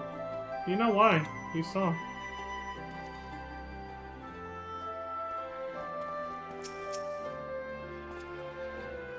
For those I can yet save. Because I want to. Sorry about that. I let my emotions get the better of me. Just that she and I are of an age and we're neither one of us... Wait. We're neither of us one thing or another. I can't help but feel like she's my problem to solve. Yeah, I can see how you can relate to her, yeah. You were kind of, in very similar shoes, being a half-breed, and resented by even your own mother. Yeah, they both had very similar rough lives. For similar reasons. Not the same, but similar. Capacity to experience such visions of the past had always seemed to me to be a most desirable talent, but I see now that it is as much a burden as a blessing. Yeah, it can be quite painful. Fordola knows what that's like now. Echoes of an echo. I don't know that we solved anything exactly, but we've given Fordola something to think about at least. Aye. And I found something new to think about too. Excuse me. I don't know about you, Leon, but the visions only come to me every now and then. Yeah, I'm the same way. From the way Fordola kept wincing, though, I get the feeling she's having them almost all the time. That's a lot of bad memories to deal with. Yeah, especially mine. Took her pretty... Those ones hit her pretty fucking hard by her reaction. I wonder. Could there be some fundamental difference between one who was born with the echo and one who has been artificially imbued with it?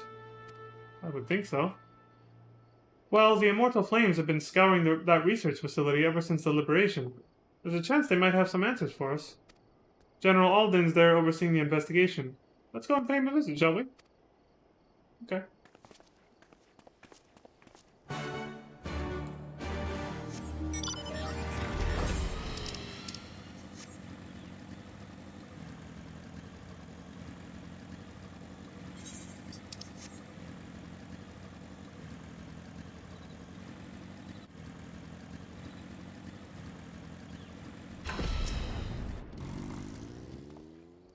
General Alden is inside, aye.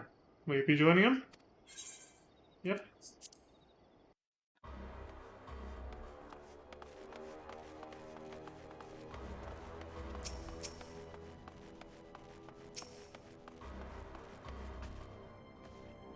Come on, let's talk to Robin.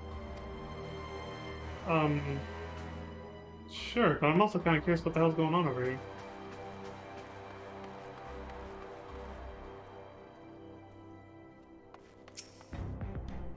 So many bodies.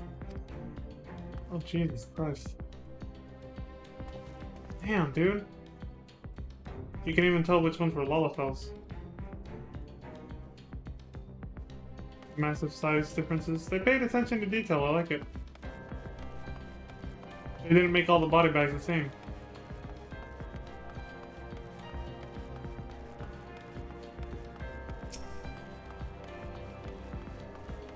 Aaronball? You alright, buddy?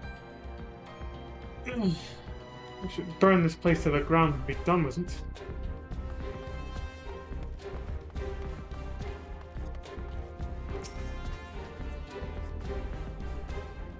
Seeing this facility, I am reminded of what they did to Crime.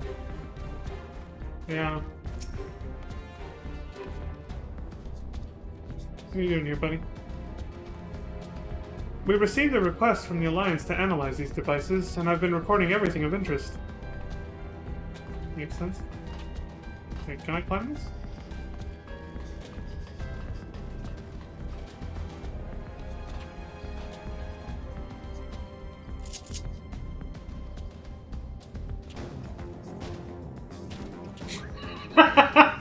There we go. Hey, I had to have a little bit of fun, didn't I? The mood was getting pretty dark and dreary there for a while. Shit got dark.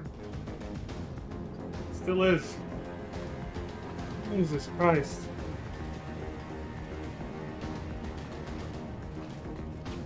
That's rough.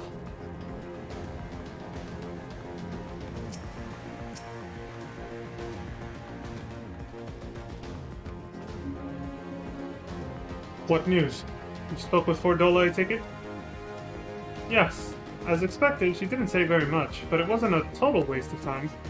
Ehrenwald noticed something odd about her. He thinks she might be having visions almost constantly, which is not how the Echo normally works. Have you found anything here which might explain why it's so different for her? We've been hard-pressed just to organize the research materials, let alone study them. To be frank, I'd welcome the Scion's expert assistance if you have time to lend a hand. Right. Bring whatever you discover to me and I'll put all our findings together.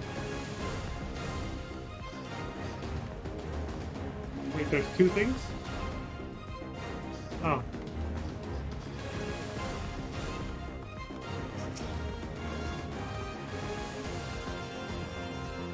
So many bodies. Every one of them a victim of these experiments. Jesus. Few show any signs of external injuries. From what we've been able to determine, they perished from forcible ether extraction. Such a miserable way to die. Holy shit, man, that could have happened to Cryle. We've recovered scores of bodies from those devices. What could possibly justify the deaths of so many? You really think Xenos and his scientists cared about that shit? They kind of just see... Well, at least Xenos kind of just saw fucking people as tools to an end. Nothing else. They were like his personal playthings. It was a rabid dog. What the hell made him that way anyway? The device in which Cryle was held seems even more ominous now that you know its purpose. The surrounding pods are marked Supply Subject, while this one bears the label Master Subject. Because she had the Echo and they knew. The Ironworks received a request from the Alliance to analyze these devices, and I've been recording everything of interest. Did you notice the labeling? I just did, yeah. All the pods are designed to drain the ether of the occupant. Save that one right there. Oh, that's why we got her back alive. Unlike the others, the interior has been fitted with an array of sensors to measure etheric waveforms. To what purpose, however, I couldn't tell you. This is basically what they were planning to do to Menphilia and me way back in the Realm Reborn, right? Something similar to this, when Gaius was trying to capture us. Well, Gaius and Livia, mostly Livia because she was, you know, Gaius' personal simp or whatever, but... Leave this section to me. And then she slapped Menphilia. She was talking back to her. Still remember that.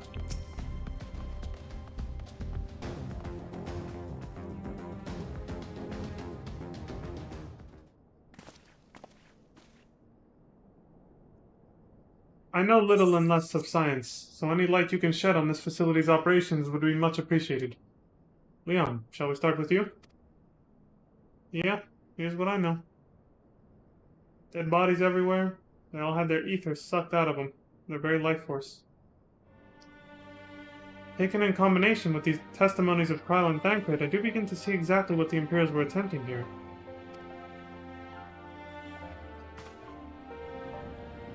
The enhancement procedure entailed infusing a single candidate with ether siphoned from a multitude of supply subjects. As for the master subject, in this case Cryle, the patterns of her etheric activity would provide the model upon which they would artificially engineer the candidate's aura. In other words, they were trying to recreate Kryle's echo?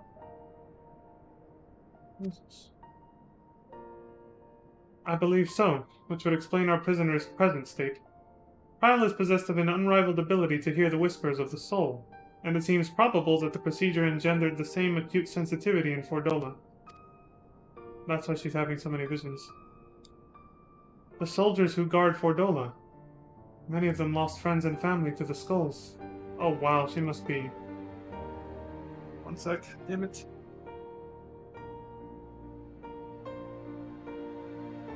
Gee. And there's a sentry at her door night and day. She can't help sensing their thoughts and seeing their past. She's being overcome with the guilt. That's what it is, isn't it? But you don't just see their past. You live it. All the emotions, all the pain. Imagine what it'd do to you. You'd never be the same again. Indeed, as you may recall, Azale was completely transformed by a single glimpse of Hraesvelgur's past. She felt his pain, yeah. Fordola has been forced to experience the agony of those whose lives she destroyed. The guilt must be unbearable. Yep. That explains her request to be executed. Now we're getting to it. Sounds to me like a kind of justice. Regardless, she can suffer on for now. We have more pressing matters to consider. If the results of these experiments have been relayed back to Garlemald, there will be naught to stop the Empire from repeating the trick. It could give the echo to anyone, to an entire legion. We must be ready. We must learn all we can of these god-forsaken procedures, and Fordola remains our best source of information. She'll not be getting her wish. Not yet. Right. Keep faith, lass. If you're to convince others to follow you, you must believe what you're telling them. People will respond to passion, but not if it's feigned. And people can tell. I understand. Thank you, General. We should leave the flames to it. Let's go.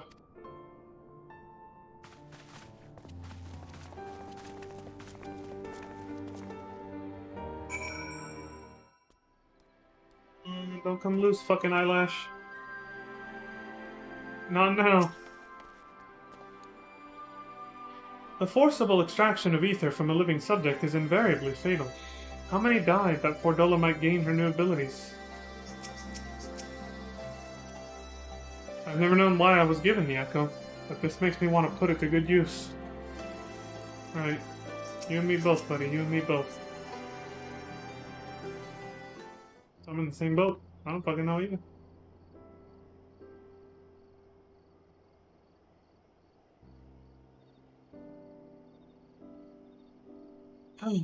I go looking for answers about the Echo and end up getting schooled by Raban. Yet more... That's one way to put it, yeah. Yet more evidence that I don't know what I'm doing. It's no wonder people listen to him and not me. Oh. General Alden is a veteran of countless campaigns, Lys. You cannot compare yourself to a commander of his experience. I know. But I also know that I couldn't have convinced that mob to give up and go home. It makes me realize how much we rely on his authority. And how much I still have to learn. I wonder what he'll do when everything here is settled. I mean, it's his homeland. After going to the trouble of winning it back, might he not want to stay?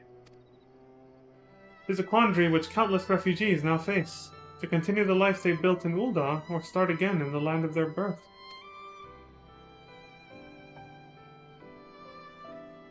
That has to be a surreal feeling, yeah. Leon! A moment! Pippin? Hey, buddy. I am newly returned from Ul'dah with a message from the Sultana. Her Grace desires an audience with you. She understands that you have responsibilities here, but asks that you visit the palace at your earliest convenience. Makes sense. Well, I must away and attend to other business. Until next time, my friends. See you later, Pippin.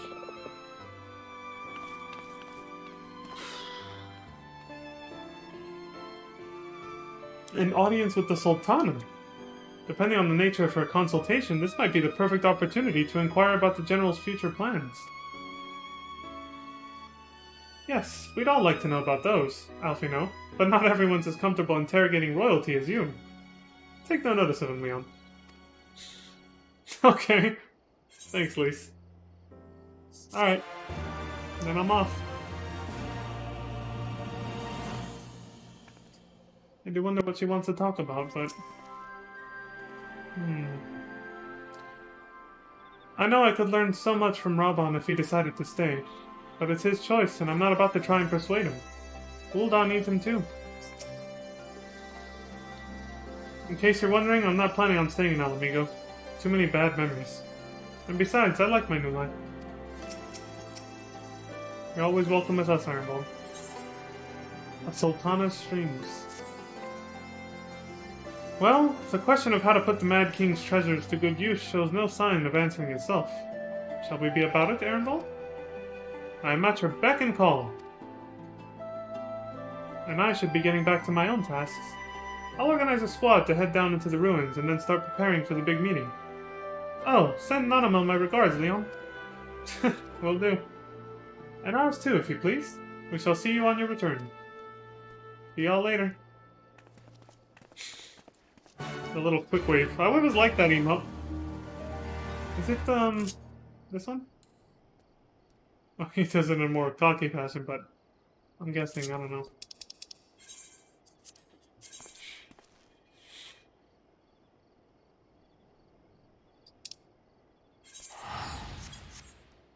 Come on, Alpha.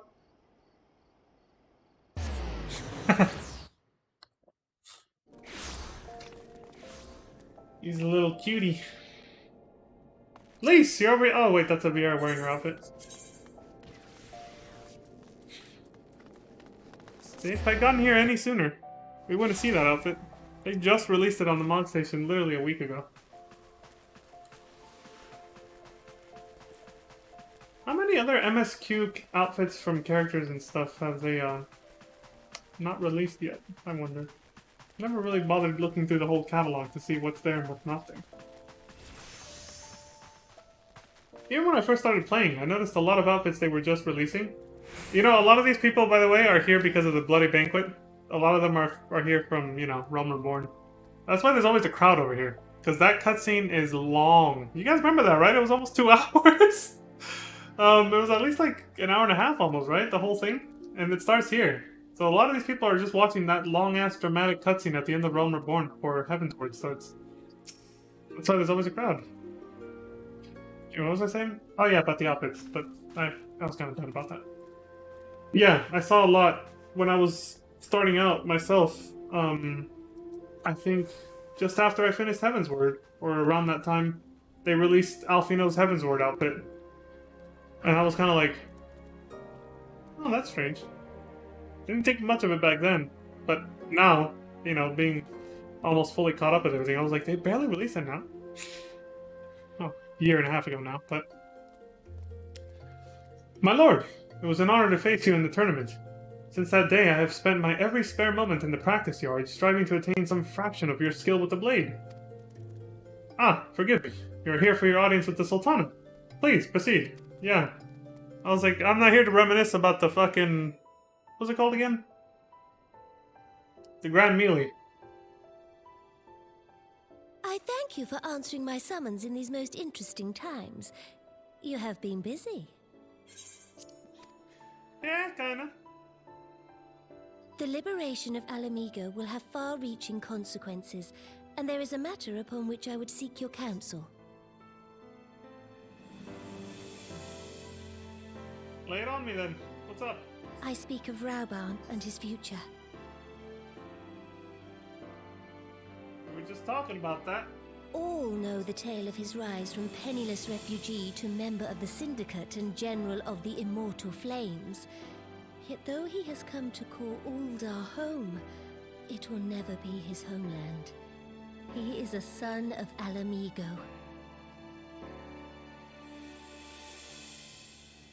And now that she is free, I thought it only a matter of time before he sought my leave to return to her.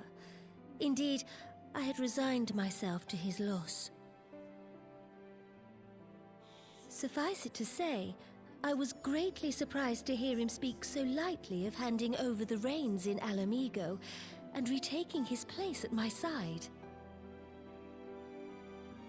I will welcome him with open arms, of course. He is my most trusted advisor and my dearest friend. But I have known the man a long time, and beneath that steely gaze, I spied a flicker of doubt.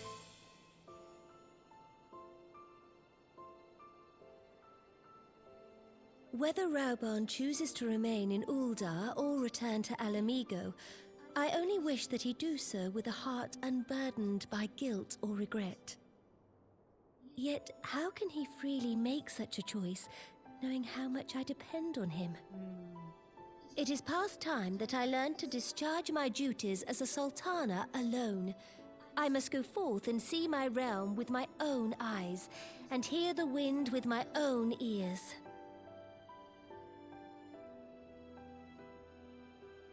Might I have your company for a brief adventure? Of course. It's been a while. Wonderful. Allow me a moment to change into something a touch less conspicuous, and I will join you outside. Here we go again, just like when we were with her for a little bit during the firmament quests, right? She was a small part of that. It's a Doman refugee. That looks like the same outfit, so where am I going? Okay. And there she goes.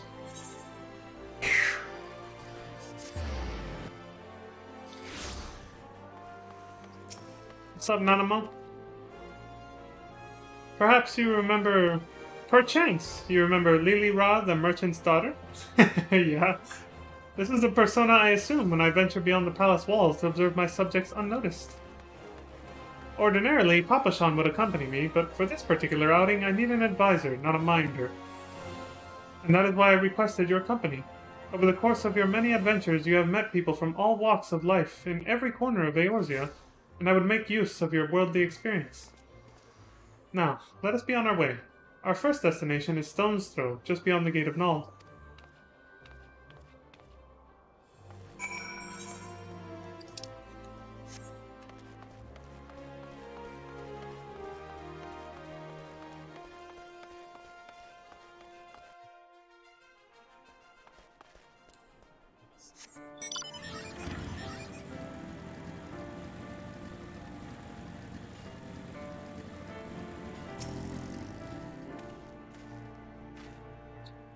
Look upon this procession of tattered tents. These refugees camp in squalor at the mercy of the elements and Thanalin's predators both. The city's mighty walls offer safety, but the streets overflow with people as it is. And unless blessed by the hand of Nald himself, no refugee could ever hope to afford a dwelling in Ul'dah. 20 years have passed since the fall of Alamigo, and 5 since the calamity. Yet the plight of the poor has grown more desperate, not less. As Sultana, the blame falls upon me. Both of these are true. You've done your best, but your hands have been tied, Your Grace. Yes, my authority is limited, and that is an obstacle I must work to overcome. Shall we press on? I would follow the road to the unholy air. Okay.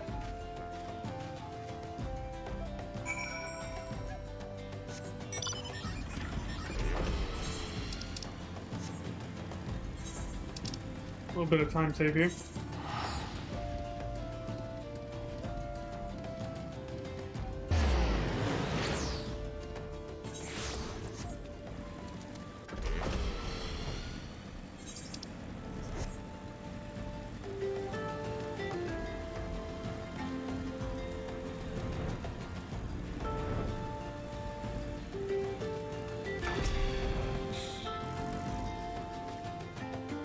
It was here, in this wholly unremarkable place, that my mother and father met their doom.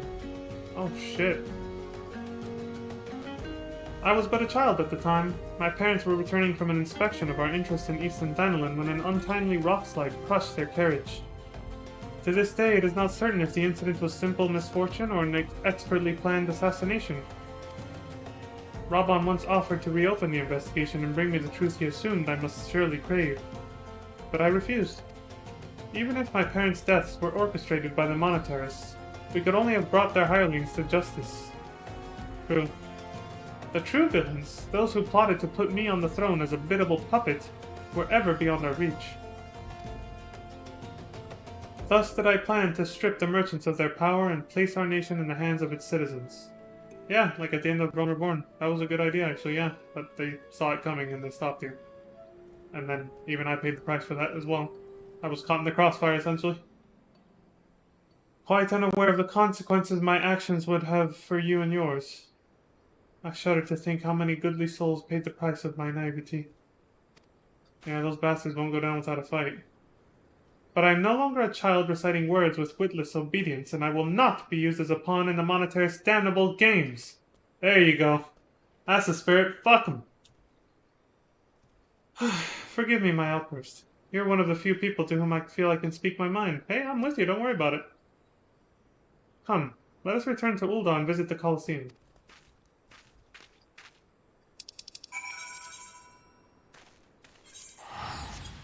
Those pieces of shit.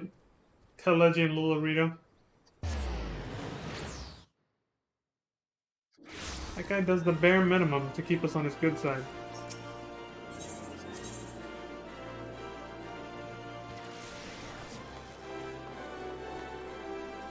Or rather, the other way around, sorry. To keep himself on our good side is what I meant to say. I realized I said that backwards. Where the hell is the Colosseum? Oh, it's right there. A little text was covering it.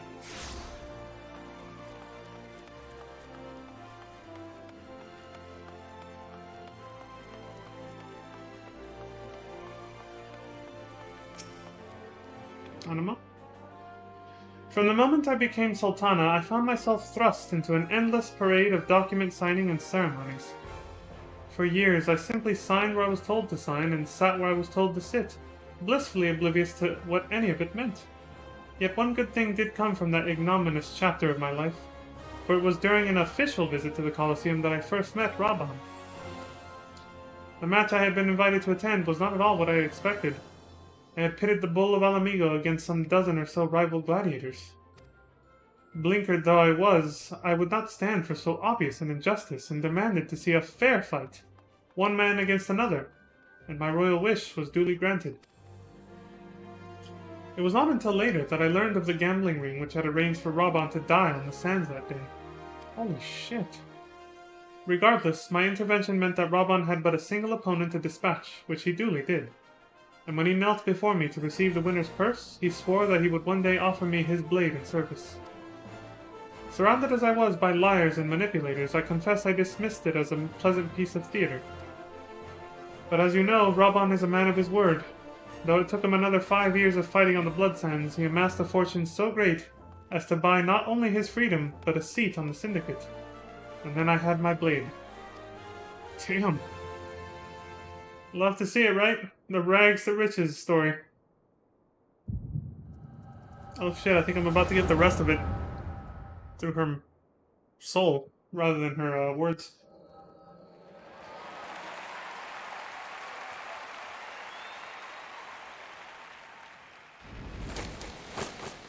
Look at him go!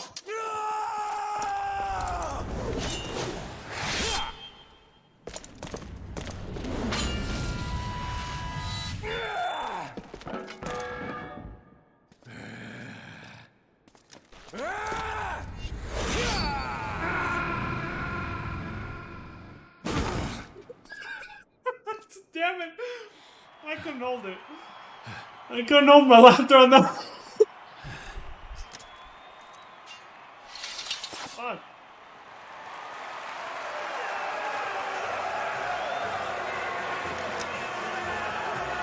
I was looking for somewhere to use that.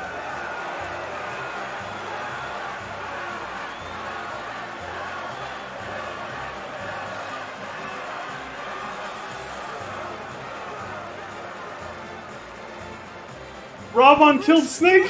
The danger is too great! Please, Your Grace, come back! I beg of you! It seems you're the one who needs looking after, Master Shah. Raban! Your Grace, I have kept the promise made.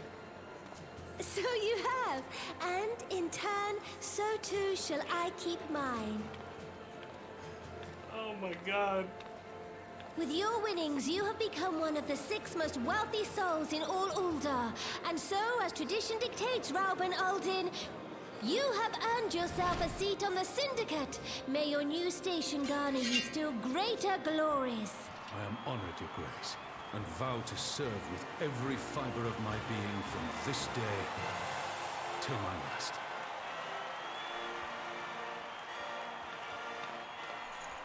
I like that they use this music for weddings too in this game. Long live the Sultana, and long live Uldar! It's the wedding ceremony music.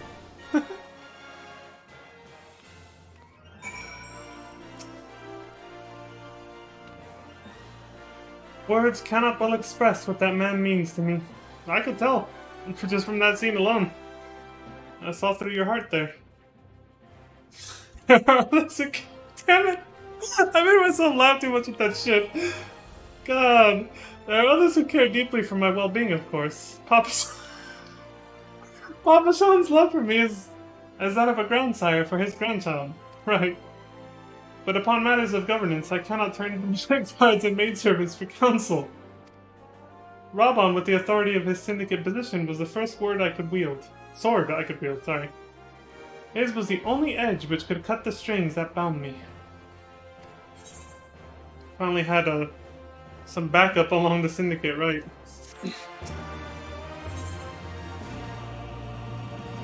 A Sultana's duty. We must make haste. My absence will not go unnoticed by the Sultan's court for long, and there are other places I would visit. To the Arzaneth ossuary. Okay.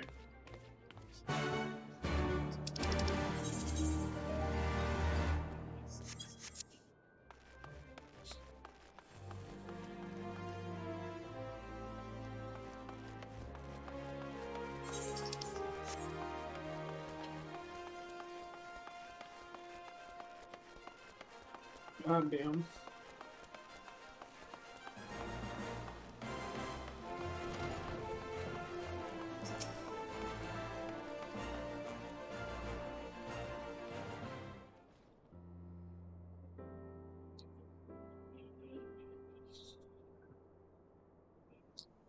When the calamity threatened, Rabban led the Alliance forces into battle on the plains of Cartmanel, and I remained here. I prayed with all my heart that Archon Louis Sois would have the power to rouse the 12. Since that day, I have made a custom of visiting this shrine during each of my little excursions. Here I seek the blessing of Thal, reflect upon my choices, and ask myself if I am fulfilling my duties as Sultana. This statue is actually shown in the Realm Reborn intro, yeah. It's where Thancred came to pray, to help out Louis Sois. You are rightly celebrated as a champion because you have led the line in 100 battles for the good of Eorzea. In much the same way, I believe the measure of a monarch lies in how she leads her people in times of adversity. If I am to be a sultana worthy of the name, I cannot turn a blind eye to the troubles facing Uldar. I have chosen my path, Leon. With Alamigo now freed from imperial chains, I finally see a way to aid the refugees. Right on, Anima. What do you have in mind? Already, many displaced Alamigans seek to begin the long trek home. To facilitate that process, I have made a small contribution. An artisan's school in Ralgir's Reach for any who wish to learn new trades. Realistically, however, it will take years for such training to yield tangible benefits. That's true, yeah. A few at least, anyway. So she's funding public education. Yeah, good idea. Who would have thought of that? But we do not have years. These people will need shelter and employment if they are to survive, and this time the Uldan Treasury shall provide. Precisely where and how to allocate the necessary funds is, of course, another question.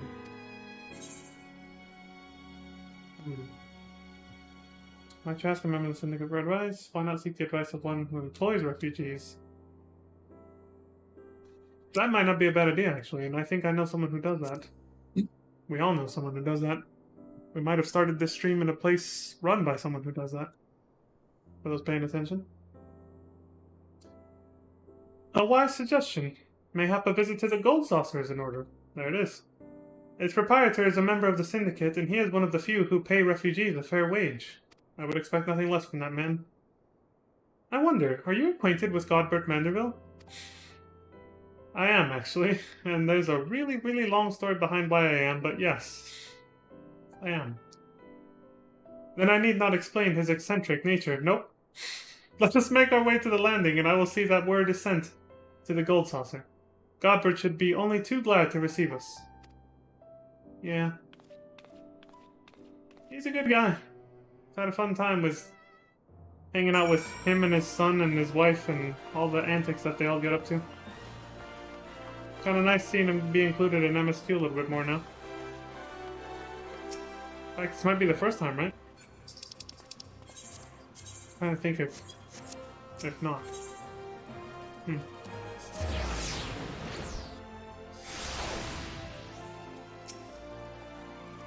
Not a mo. I have ridden aboard a public airship before, but this shall be my first to visit the Gold Saucer. I must confess to some excitement. Oh, you'll love it.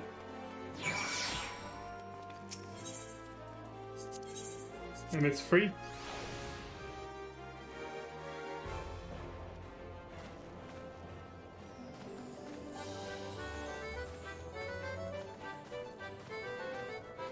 Escape reality, live the fantasy. But I don't want to work in the silver mines. It's only for a few moons. Then my debt will be paid. God. Gambling addiction is something serious for sure.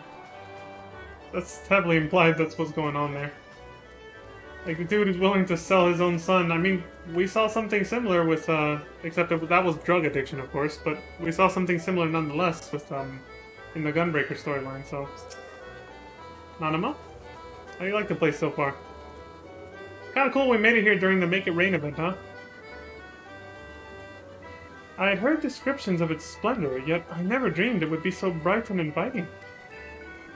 Yeah, it's pretty cool. No, I thought possibly. We did not come here to fritter away the royal coin. Godbert will be expecting us. Come, let us head directly to the lounge and ignore these gaudy temptations. You do that. I'm gonna go do some more scratch-offs, because I got the shakes. Thank you for your patronage, but you can only purchase 3 mini Cackpot tickets a day. Perhaps another of our amusements would help pass the time till the next drawing?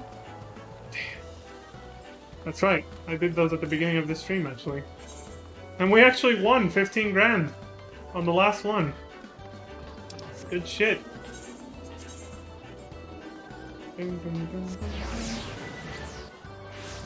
You know, I wonder what happens if you don't unlock the Gold Saucer and you reach this part of MSQ.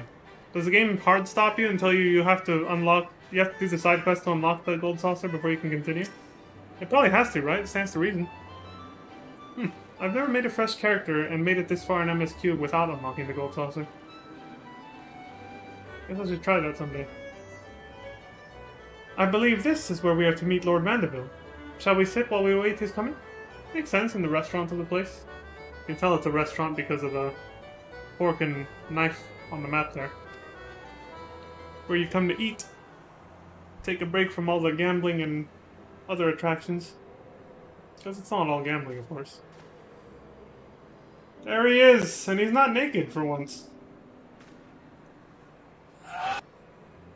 My apologies, Your Grace. I have kept you waiting. No apologies are necessary, Godbert. My request was sudden, and you were kind to make yourself available at such short notice. When my son's good friend and the Sultana herself come calling, there is no more important engagement. He recognizes your progress in the Hildebrand questline. As to the purpose of my visit, I would have your thoughts on how the Crown might best aid the refugees residing in Thanalan. And he has good experience with that. He should be actually pretty good at this. You are aware, I am sure, that many of Alamigo's displaced sons and daughters long to return to their newly liberated homeland. And you are also aware of how they will suffer without shelter and work to sustain them. I would use our nation's wealth to spare them that suffering. What advice have you for me on the matter of how it might best be distributed?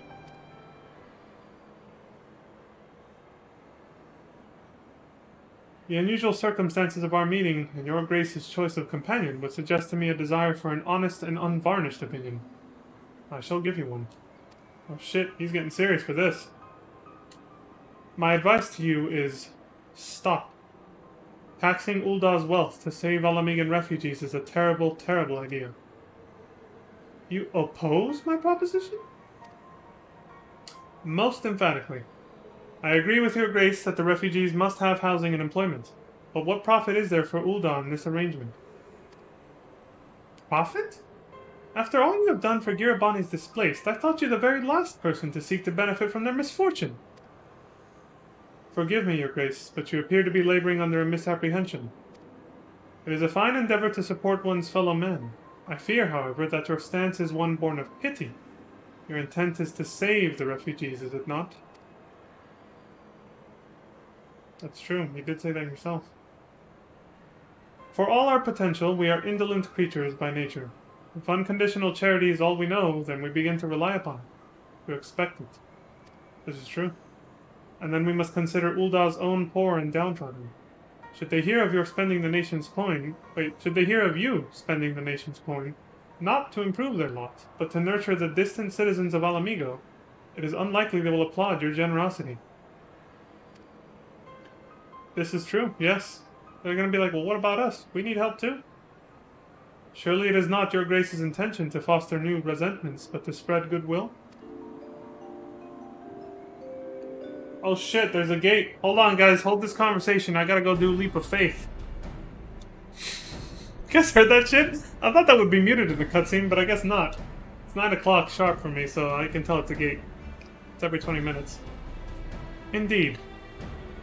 Then any support I pledge to the refugees must promote self-sufficiency, whilst also serving the interests of the people of Uldah. Now she's getting it. Exactly so. Such an arrangement will create a far more equitable relationship with the returning Alamigans, even as it generates the revenue required to win the approval of your subjects. He does know his shit, doesn't he? You have given me much to ponder, Lord Mandeville. I thank you for your candor.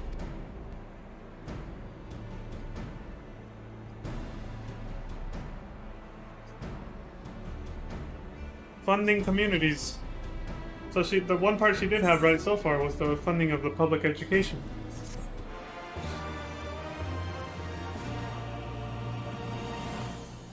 People want to be given the chance to prove their worth, you know. They want to be not just receive handouts, especially out of pity. In fact, they've done psychological, like, not perchance studies, but it's or I guess enough, yeah, you could call it that. Just through surveys and stuff, and from anecdotes you can see that people who, for example, receive, like, disability payments, they're not exactly proud of it. Most people, anyway. They kind of, you know, they're pretty depressed that they can't actually, you know, earn their own keep, so to say. Because they feel that, you know, they're too crippled to do so, basically. You know, people on disability, obviously they're crippled, right? They want to feel like they're still able to contribute in some way, otherwise they feel useless. I mean, it's the same reason most people... again, I don't know how much official research has been done on this, but most people tend to speculate it's the same reason why a lot of dudes die after they retire. Because their work ethic was so high throughout their life that they feel like they're now useless and they're just a burden on society. Even if they're, you know, getting their just rewards through their retirement funding, like Social Security and stuff like that. It's just that, simply that feeling of, I'm just a has-been now. I'm too old to do anything useful to anyone. I'm just like a burden to everyone. Why bother?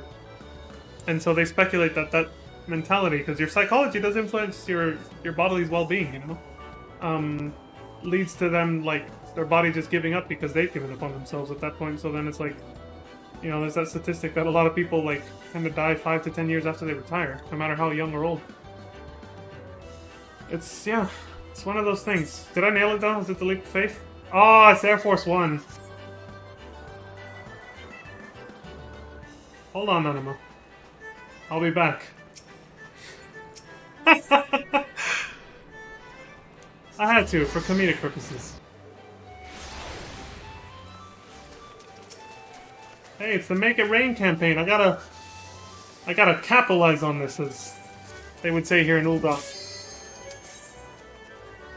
Get some extra MGP. New Game Plus mode interrupted. Did you guys see that? I didn't know it would do that. It's kind of cool. I thought it would stop me and tell me, you know, to suspend New Game Plus mode first.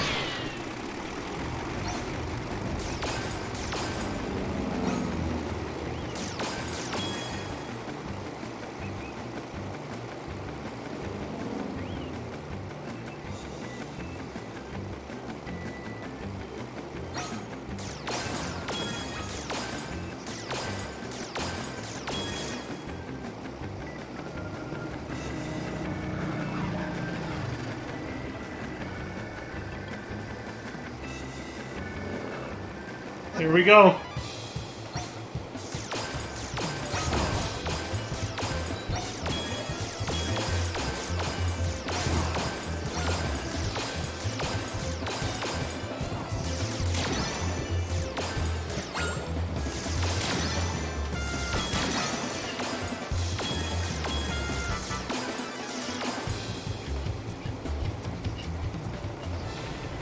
I don't know if that was. I don't know if I missed one. Sometimes I do without realizing, so. He's hoping I didn't.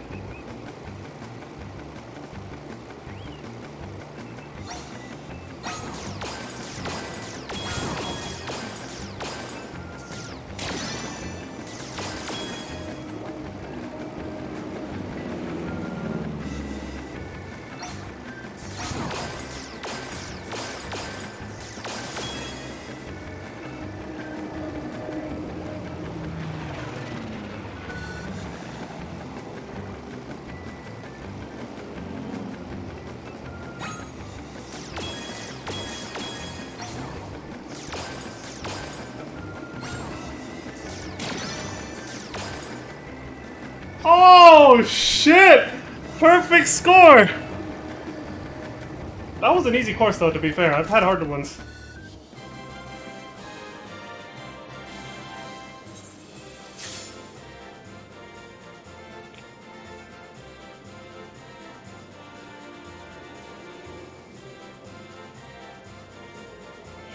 That shit is fun. That makes roller coasters way more fun, you know?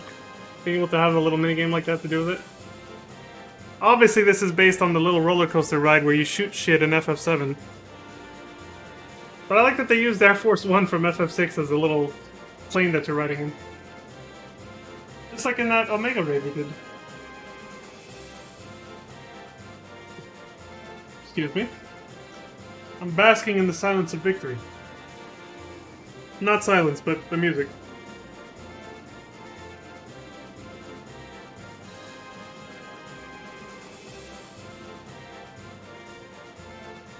I like how she said, let's try to bypass these gouty temptations, and I fucking run off to go do this shit.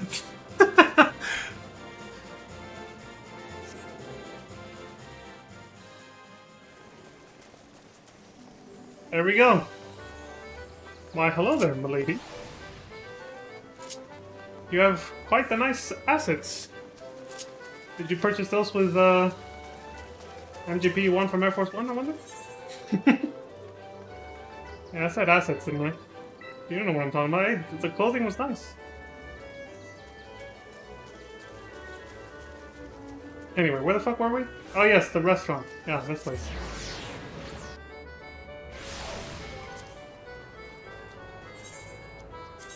Keep going where we left off. I think she was wearing, well, aside from the near leggings, mostly the outfit for the Gold Saucer tins, right? That Vieira that we saw? Anyway, I'm sorry about that, Nanama. I just had to go take care of something. You know, couldn't miss the opportunity, you know how it is. But I'm back. Profit. The thought never even crossed my mind. But standing about lamenting my naivety will not do anyone any good. I shall consider my lesson learned and press on. Leon, are you perchance acquainted with any successful merchants? If my attempt at philanthropy is obliged to reap a profit, it would seem wise to consult someone with a knack for business. Oof.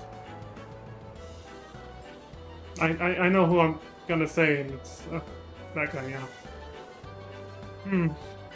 Ordinarily, I would not trust any agent of the East Aldenard Trading Company, but if you hold this Hancock fellow in high esteem, I am content to be led by you, yeah. You may repay my faith by journeying to distant Kugane and speaking with him on my behalf. Eager though I am to visit those shores, I have not the leisure for a lengthy sea voyage. Now, assuming you will travel as adventurers are wont to do, I shall await your report by Aetherites and Ulga. A fair journey to you, Leon, and a swift one, if you please. And that's kind of where I fall off there, because, you know, the incentive of profit doesn't have to be the only way to motivate someone to want to contribute to society. But that's kind of the undertone at this point, unfortunately. People want to be motivated, or people want to be, would naturally and intrinsically be motivated to contribute to a society that takes care of them. Such as Manderville's employees being paid a fair wage to work at the Gold Saucer, they're more than happy to. That's really what it is. But the blind pursuit of just sheer profit leads to the other extreme of, well, you've seen the extremes, actually. That's literally the syndicate that has been fucking stopping her from doing anything to help Ul'dah and the refugees in the past. When you start pursuing profit for the sake of profit rather than to try and contribute to a society that cares for you. And then you end up with wealth inequality and all the disparities that come with that. All the money flows to the top, and then you end up with people at the bottom resenting society because, you know, all the wealth is everywhere else. Well, in a few people and not theirs, and then, well, how are people going to be motivated to want to contribute to a society that enables such behavior? They're not. Leon, to what do I owe the pleasure? Or are you here on business? I beg your pardon? Her Grace the Sultana would have my opinion on how best to invest the wealth of Ul'dah? My dear Leon, what have you to thank for this? Recognition, I am sure. I am flattered that you came to me. Truly flattered. I'm sure you are. This probably means a lot to you, yeah. But why settle for a lowly apprentice when you could have the master? Upon matters of profit, there is no living soul better qualified to advise Her Grace than Chairman Lolorito, a man whose morning exertions are said to fill his garderobe with gold. He shits out money, huh? Well, I have a feeling I know what that sounds like. Yep, that's Lolorito shitting out money.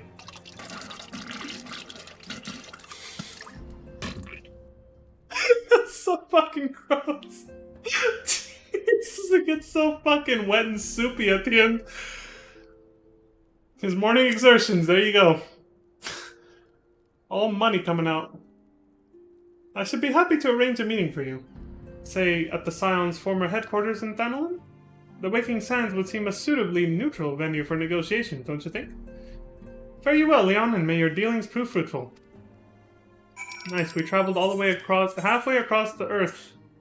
Well, Heidelin, to be lore friendly.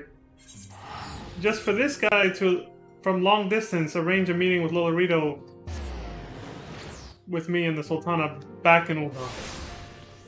Why does that... Speaking of the pursuit of profit, not exactly the same thing, but along the lines. Oh look, there we go. That Rogadin over there. He's got some fucking cake on him. And he ain't afraid to show it with those, the near leggings. You see that? Damn. That's some massive cake right there. Anyway, yeah, speaking of fucking money-grubbing assholes, why does that feel like they just... That was just set up to fucking sink some gil out of us through teleportation fees? What the fuck? They were like, we need to deflate the economy. Make MSQ drain them a little bit. I'm just kidding, obviously. It's not that bad, but still. I mean, for some people it is. I don't know what the hell some people spend all their gil on, but some people are so broke it does matter. Like, they get worried about teleportation fees. I'm like, what are you doing with your money? Welcome back, Leon. Did your merchant friend have any useful advice to share? He just referred me to his master who was already here. I just took a trip halfway around the world for no reason. With Lolorito? And you agreed to this? I mean, you wanted advice from someone who knows how to make a profit. What better than the ultimate capitalist scum, that guy? I am well aware of his standing in the field of business, but I had hoped to keep the monetarists at arm's length, and him in particular. I know, me too. Shit. Nay, I cannot live in fear of the man. I must learn how to treat with him if I am to rule Ul'dah effectively. Unfortunately, I can't get rid of the pests. They're too entrenched in there with all their money, wealth, and power. Just like in real life. Very well. I will meet with Lolorito. Let us go on ahead to the Waking Sands and prepare for his coming.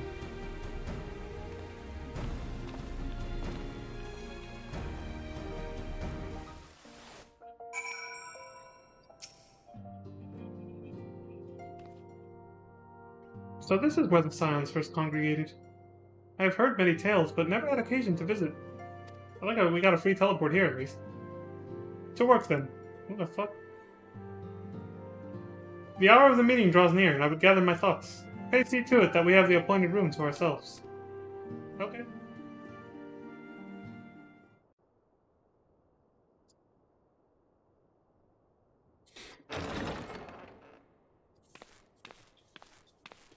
A personal summons from the Scions. This must be important business indeed.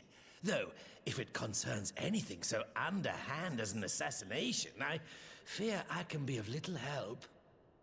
Oh, don't worry. The assassination was for you. I'm gonna slit your throat, you piece of shit. No, I'm just kidding, but I love how they give him the most scummy voice, dude. Like, the voice actor they found just nails it. They make him sound like a total scumbag when he talks. It's great.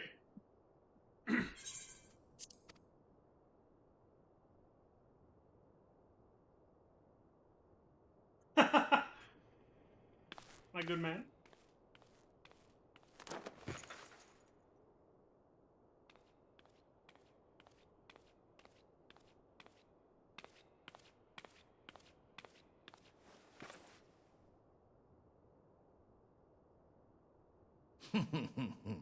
Yeah, he gets it. He knows what's going on. You have made your point. It is indeed unsettling to find oneself seated across from an impassive mask.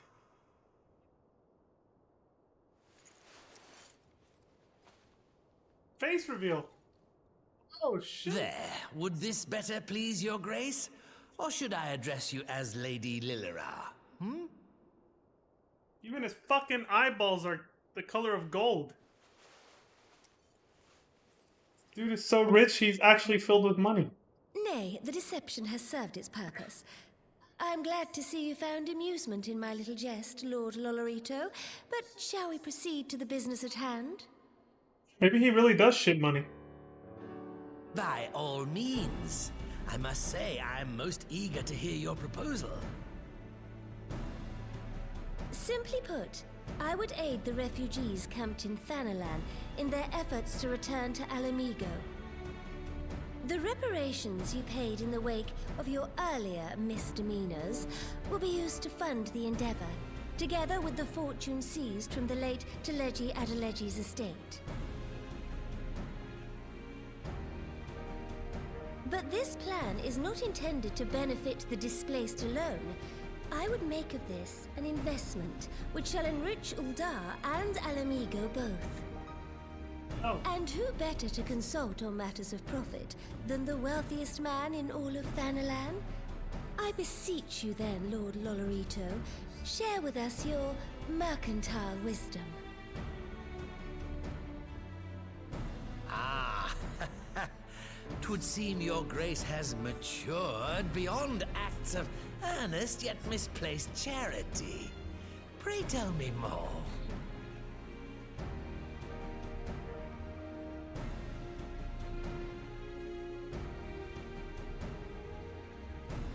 To summarize, in return for facilitating the repatriation of refugees and assisting in the establishment of new industry in Alamigo, you ask that a proportion of all subsequent profits be promised to Uldar. Huh, I am impressed, Your Grace. 'Tis an elegant solution, albeit one lacking certain crucial details, specifically which industry and where. How swiftly you identified the weakness in my plan, just as I knew you would. Your travels have taken you across the length and breadth of Gir Abania, and you know the land far better than I.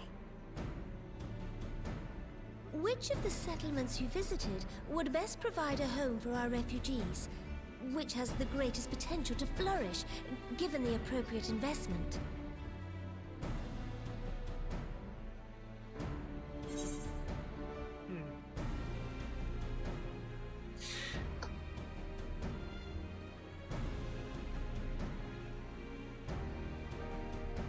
I would say all of these places, but I remember how fucked up the village of Alagana was, actually. Those guys are poor as shit. You guys remember when we were there and Yes, almost ran out? Quarry Town certainly does carry the potential for profit. At least it would do were it situated anywhere near a lucrative market. It would cost more to transport the materials than they are worth, in my humble opinion. Shit, I hadn't thought of that. He's right. Well, fuck. What does that leave? Alagiri then? I don't remember much about Alagiri though.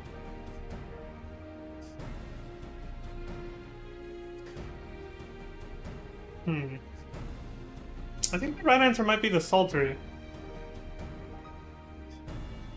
I didn't pay attention enough to know why. I obviously don't think like him either, so... This is why we're consulting him. He's the expert, not me. So... I guess... What the fuck was Alagiri? I can't even remember that town. I'll be honest. Is that the one that's on the same map as Alagana? But it's like on the south side? I don't know, fuck it. It's probably gonna be the Saltery. We'll see. Yes, if a stable trade route can be established between Uldar and Alamigo, then Alagiri would once more become an important waypoint.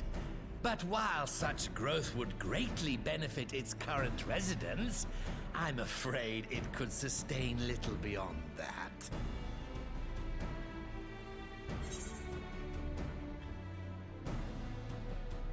I love it. You can, if you avoided the Saltery, you can actually get this answer instead. That's cool. Clearly you want me to say the Saltery. Why am I not surprised? Ah, yes, that desolate little village on the shore of Loch Seld. I know the Saltery and its products well. The Imperial invasion brought an end to their more widespread distribution, much to the dismay of many a wealthy gourmand, myself included. Salt has ever been a transformative ingredient, and in this instance, I dare say, it could transform a modicum of effort into a mountain of gil. The local citizens will need to be consulted, of course, but I trust the East Aldenar Trading Company can be relied upon to provide its assistance in negotiating a mutually beneficial arrangement.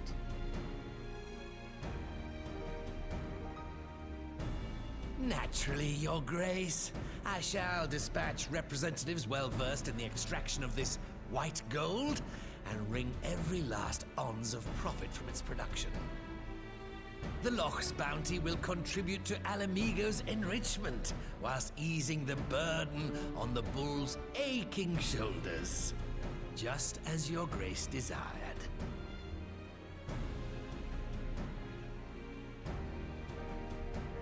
A deal is struck then.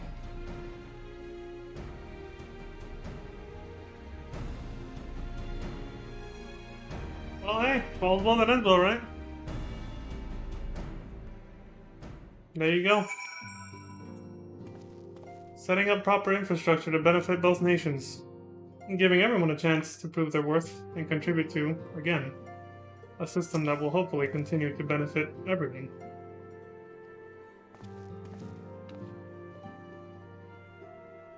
I fear it will be many years before I feel comfortable taking part in such negotiations. Yeah, hold on to that feeling. The day you start becoming too comfortable with that is when you become no different than that guy. He is an extreme that should not exist. Just like a homeless person is the opposite extreme that should not exist. But I shall not complain. We have piqued Lolorito's interest and secured his invaluable expertise. Thank you, Leon. I could not have done it without you. It could not have, it should not exist, but it does. Because unfortunately, the incentives of the system get people like Lolorito to, you know, not say enough is enough and just keep going. So you end up with these outliers, or what's the right word here? I don't know if it's outliers, but I guess that could be appropriate, but I was looking for a different word, I can't remember. You end up getting two different extremes that shouldn't exist, basically. The absurdly and disgustingly rich, which by its nature causes the absurdly poor, which is, you know, the homeless person that I was talking about.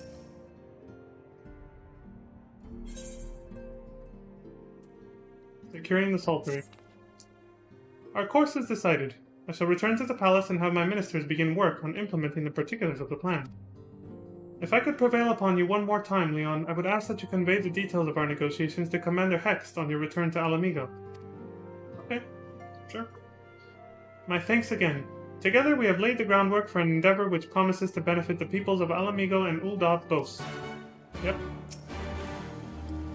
You need not accompany me back to the palace. I will have Papashan arrange an escort. Excuse me. That is, if he hasn't already organized a search party. I've been absent for rather longer than intended.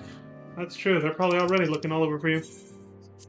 And we're just past 4 hours. Alright, I'll probably take a break after this.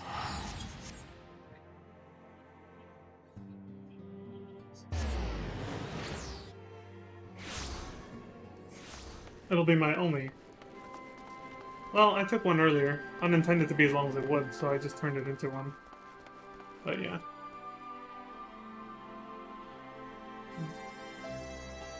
2.5 hours, yeah. Oh, greetings, Leon! I'm actually in the middle of reporting to the commander here, so... In your absence, I have kept myself busy cataloging the riches of the Mad King's trove and calculating its worth in gil. I have some way to go, but the figure is already quite staggering. I mean, I saw the treasure down there, I would imagine. Welcome back, Leon. How was your audience with the Sultana? It was a little adventure in and of itself, but it was a lot more about politics and money management, you could say, than, you know, fighting beasts, guarding treasure. Leon, you're back! What did Nanamo... Oh, sorry. Are you allowed to talk about your audience with the Sultana? Yeah, it's fine. So, Raban says he's going to return to Ul'dah, but she isn't sure he wants to. Tell us something we don't know, but I'm pleased to hear she's committed to helping our refugees come home.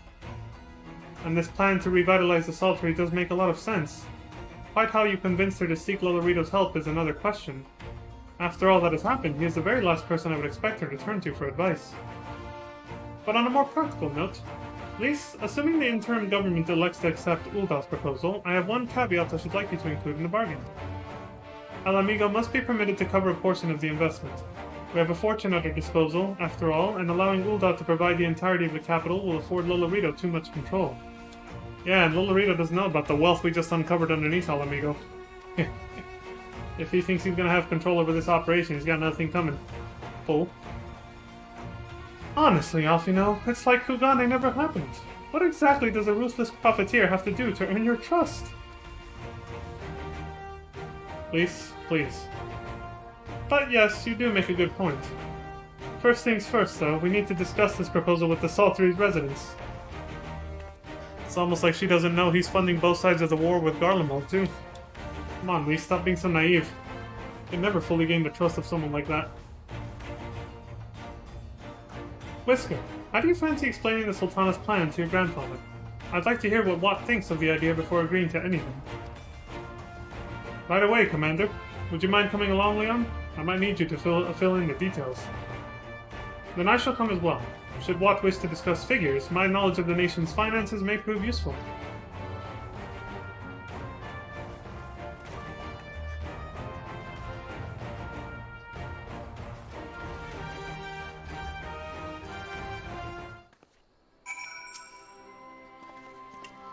I'll have to give Nanamo my thanks next time we meet.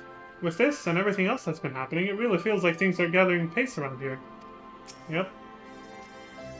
I'm leaving the business of dividing up the treasure to those who know about such things. And I'm not proud to admit it, but every time I see a column of numbers, my eyes glaze over. One of these days, I'll have to ask Alfino to explain it all to me. You want Alfino to teach you, advanced math class, huh? I guess if anyone could do it, it'll be him.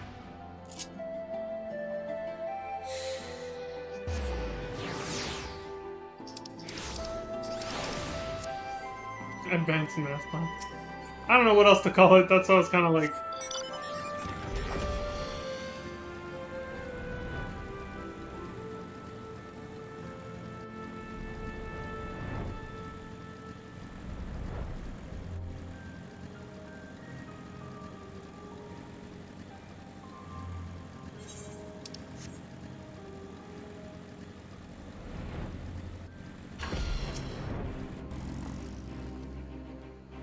Ideally, one would want Alamigo's stake to match Ulda's gil for gil. In combination with a cast iron contract, that should serve to prevent Lolorito from making off with all of the profits. Which is exactly what we want. Fuck that guy making off with all of it. Let's go and see Granddad. He's gonna want to hear this. What? That's you, buddy. What manner of mischief brings you young'uns to Old Wat this time, eh? They want to rebuild the Saltery, Granddad. Leon, tell him about the deal. So it's like this, buddy. Oh, bugger me. We've never had the coin or the hands to put the place back to how it was, but it sounds like that's about to change. There's just one small wrinkle in your plan. It doesn't account for all the nasties queuing up to eat anyone who goes near the shore. The king used to send soldiers to cull the buggers, but the Imperials weren't about to help the likes of us. Don't worry, Granddad. We'll take care of all that. Commander Hex has been talking about starting up regular patrols, and I'm sure she'd assign me to the lock if I asked. I'd appreciate that, Whisker, my lad. Truly I would. So, does this mean you've gotten better with that blade of yours? I've been training, aye. But mostly to kill Imperials. You've some experience hunting monsters, don't you, Leon? Think you could have cast an eye over a few of the local beasties and teach me how to deal with them? Leave it to me. Slaying monsters is my expertise. My field of expertise, I should say. Let's not waste any time, then. I'll see you by the lock. Right on. Whilst you are busy attending to the local fauna, I shall have Master Watt explain to me exactly what is required to restore the Saltery to its former glory. Good hunting! See you later, Alfie. It does my heart good to see youngsters like my grandson giving their all to rebuild their country. The country, sorry. Feels like anything's possible. Indeed. Needless to say, I shall impress upon our friend here the singular importance of securing a fair contract with his Ul'dah benefactors. Yeah, exactly. Alfino knows all too well how underhanded that little bastard can be, the way he created shell companies to worm his way into the coffers of the Crystal Braves and cost us everything back then. A little shit. Right then, Leon. I've got a spyglass here you can use to take a closer look at these pests. Once you've got their measure, you can tell me what to do and we'll see how well I get on. Search your surroundings for yabbies. You may move the camera as well as zoom in and out. Target a yabby and inspect it with R2 or X. Got it. Of course, Teleji was the main mastermind behind it. To be fair, Lolorito just caught wind of it and then adapted the plan for his own selfish needs. Or his own selfish ends, I should say. And luckily, only by luck, that happened to mean sparing us our fucking lives. Isn't that right, little buddy?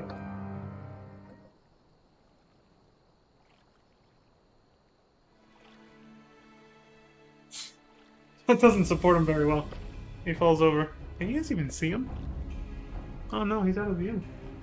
Good. I moved him closer thinking he'd be more in view, but he was more in view back there. Snaky snack. Here.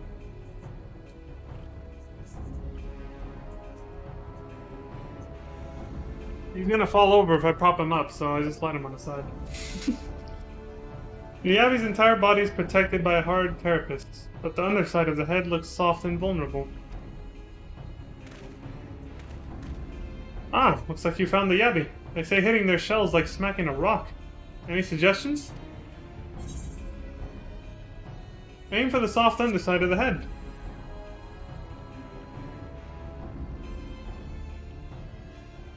Imagine if this game had a combat system where you actually had to do that. Like find an enemy's weak point and then target it to get anywhere. It wouldn't be as casual friendly as it is now, so you know, I can see why they wouldn't do that, but it completely changed the fundamentals of the entire combat system if they did something like that. Vulnerable into the head, are they? Right then. Wish me luck.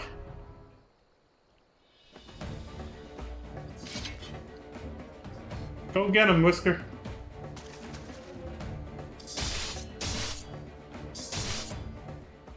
I don't have appropriate sound effects. There you go. Well done, buddy.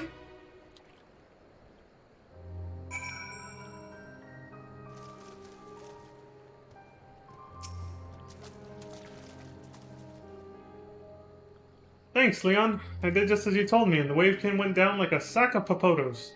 Let's find something else. Go for it, friend. So we're gonna observe a faux bad now, huh? That ought to be good.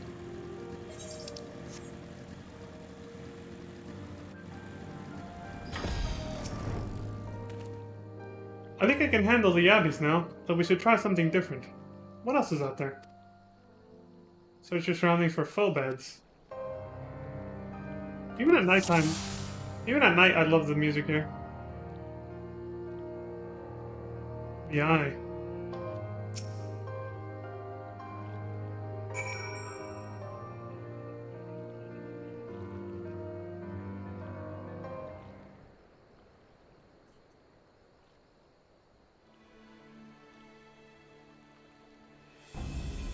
The Phobad's hands are large and powerful, but destroying its crystallized core should render the salt golem inanimate. You sense power pulsating from behind its brow. Ugh, a Phobad. How do I defeat one of those? I love these shitty answers you can give. The last time, just hit it as hard as you can. Just hit it. This time, it's just hit it really, really hard. As hard as you can. Which is the actual realistic way you play this game, but, you know, for roleplay purposes and pretending this is real life and you actually have to think more than just hit the buttons. Destroy the core within its brow. Best way to get to it is through the eyes. Poke its fucking eyes out. Inside its head, is it? I'll try to stab it right between the eyes then. Or that, yeah. Go for it, buddy. You got this.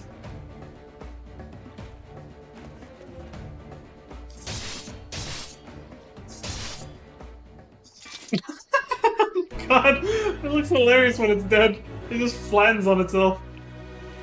Like a pancake.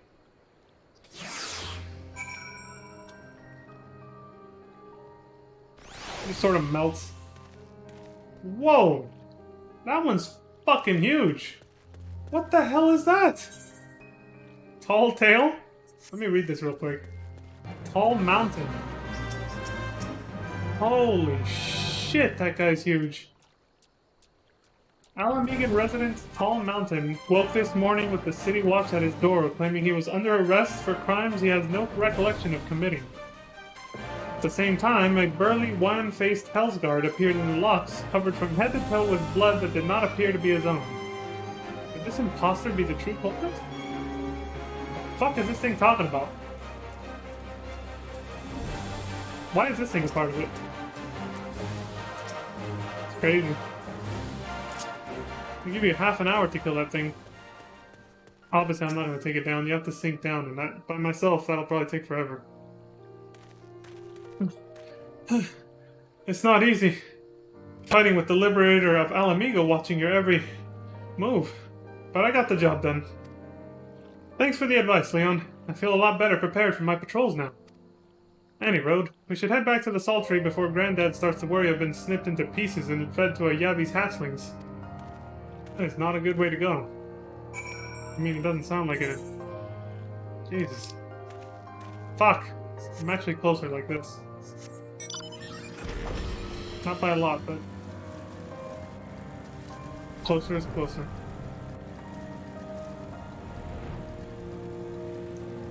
I like that at least this storyline kind of alludes to the fact that salt used to be a very, very highly sought after commodity. Back in the, you know, before the modern day era that we know now. Way back in the day. Let's hurry up and tell Granddad how the hunt went. It'll set his mind at ease. For the merchants of Ul'dah, a well-constructed contract is both sword and shield, and Watts must understand this if we are to meet them on an even field. Speaking of battles, does Whisker seem equal to the task of sitting the lost monster population? He certainly seemed eager enough. Oh yeah, he'll work. I taught him the ways. He knows the way now, so it'll work out. I see you've returned in one piece. Dealt with those beasties then, did you? Yep. I fought them myself. After a bit of instruction from Leon here, like. Once I've shared what I've learned with the others, we should have no trouble keeping the shoreline clear. Good lad. A fine young man you've become, Whisker. A fine young man indeed. Too often of late I hear tales of folk over in the city, drunk on victory and hungry for revenge, their heads stuck firmly in the past. But we need to set our sights on the future, on things which will improve our lot. Things like getting the Sultry ready to welcome our long-lost countrymen. True enough.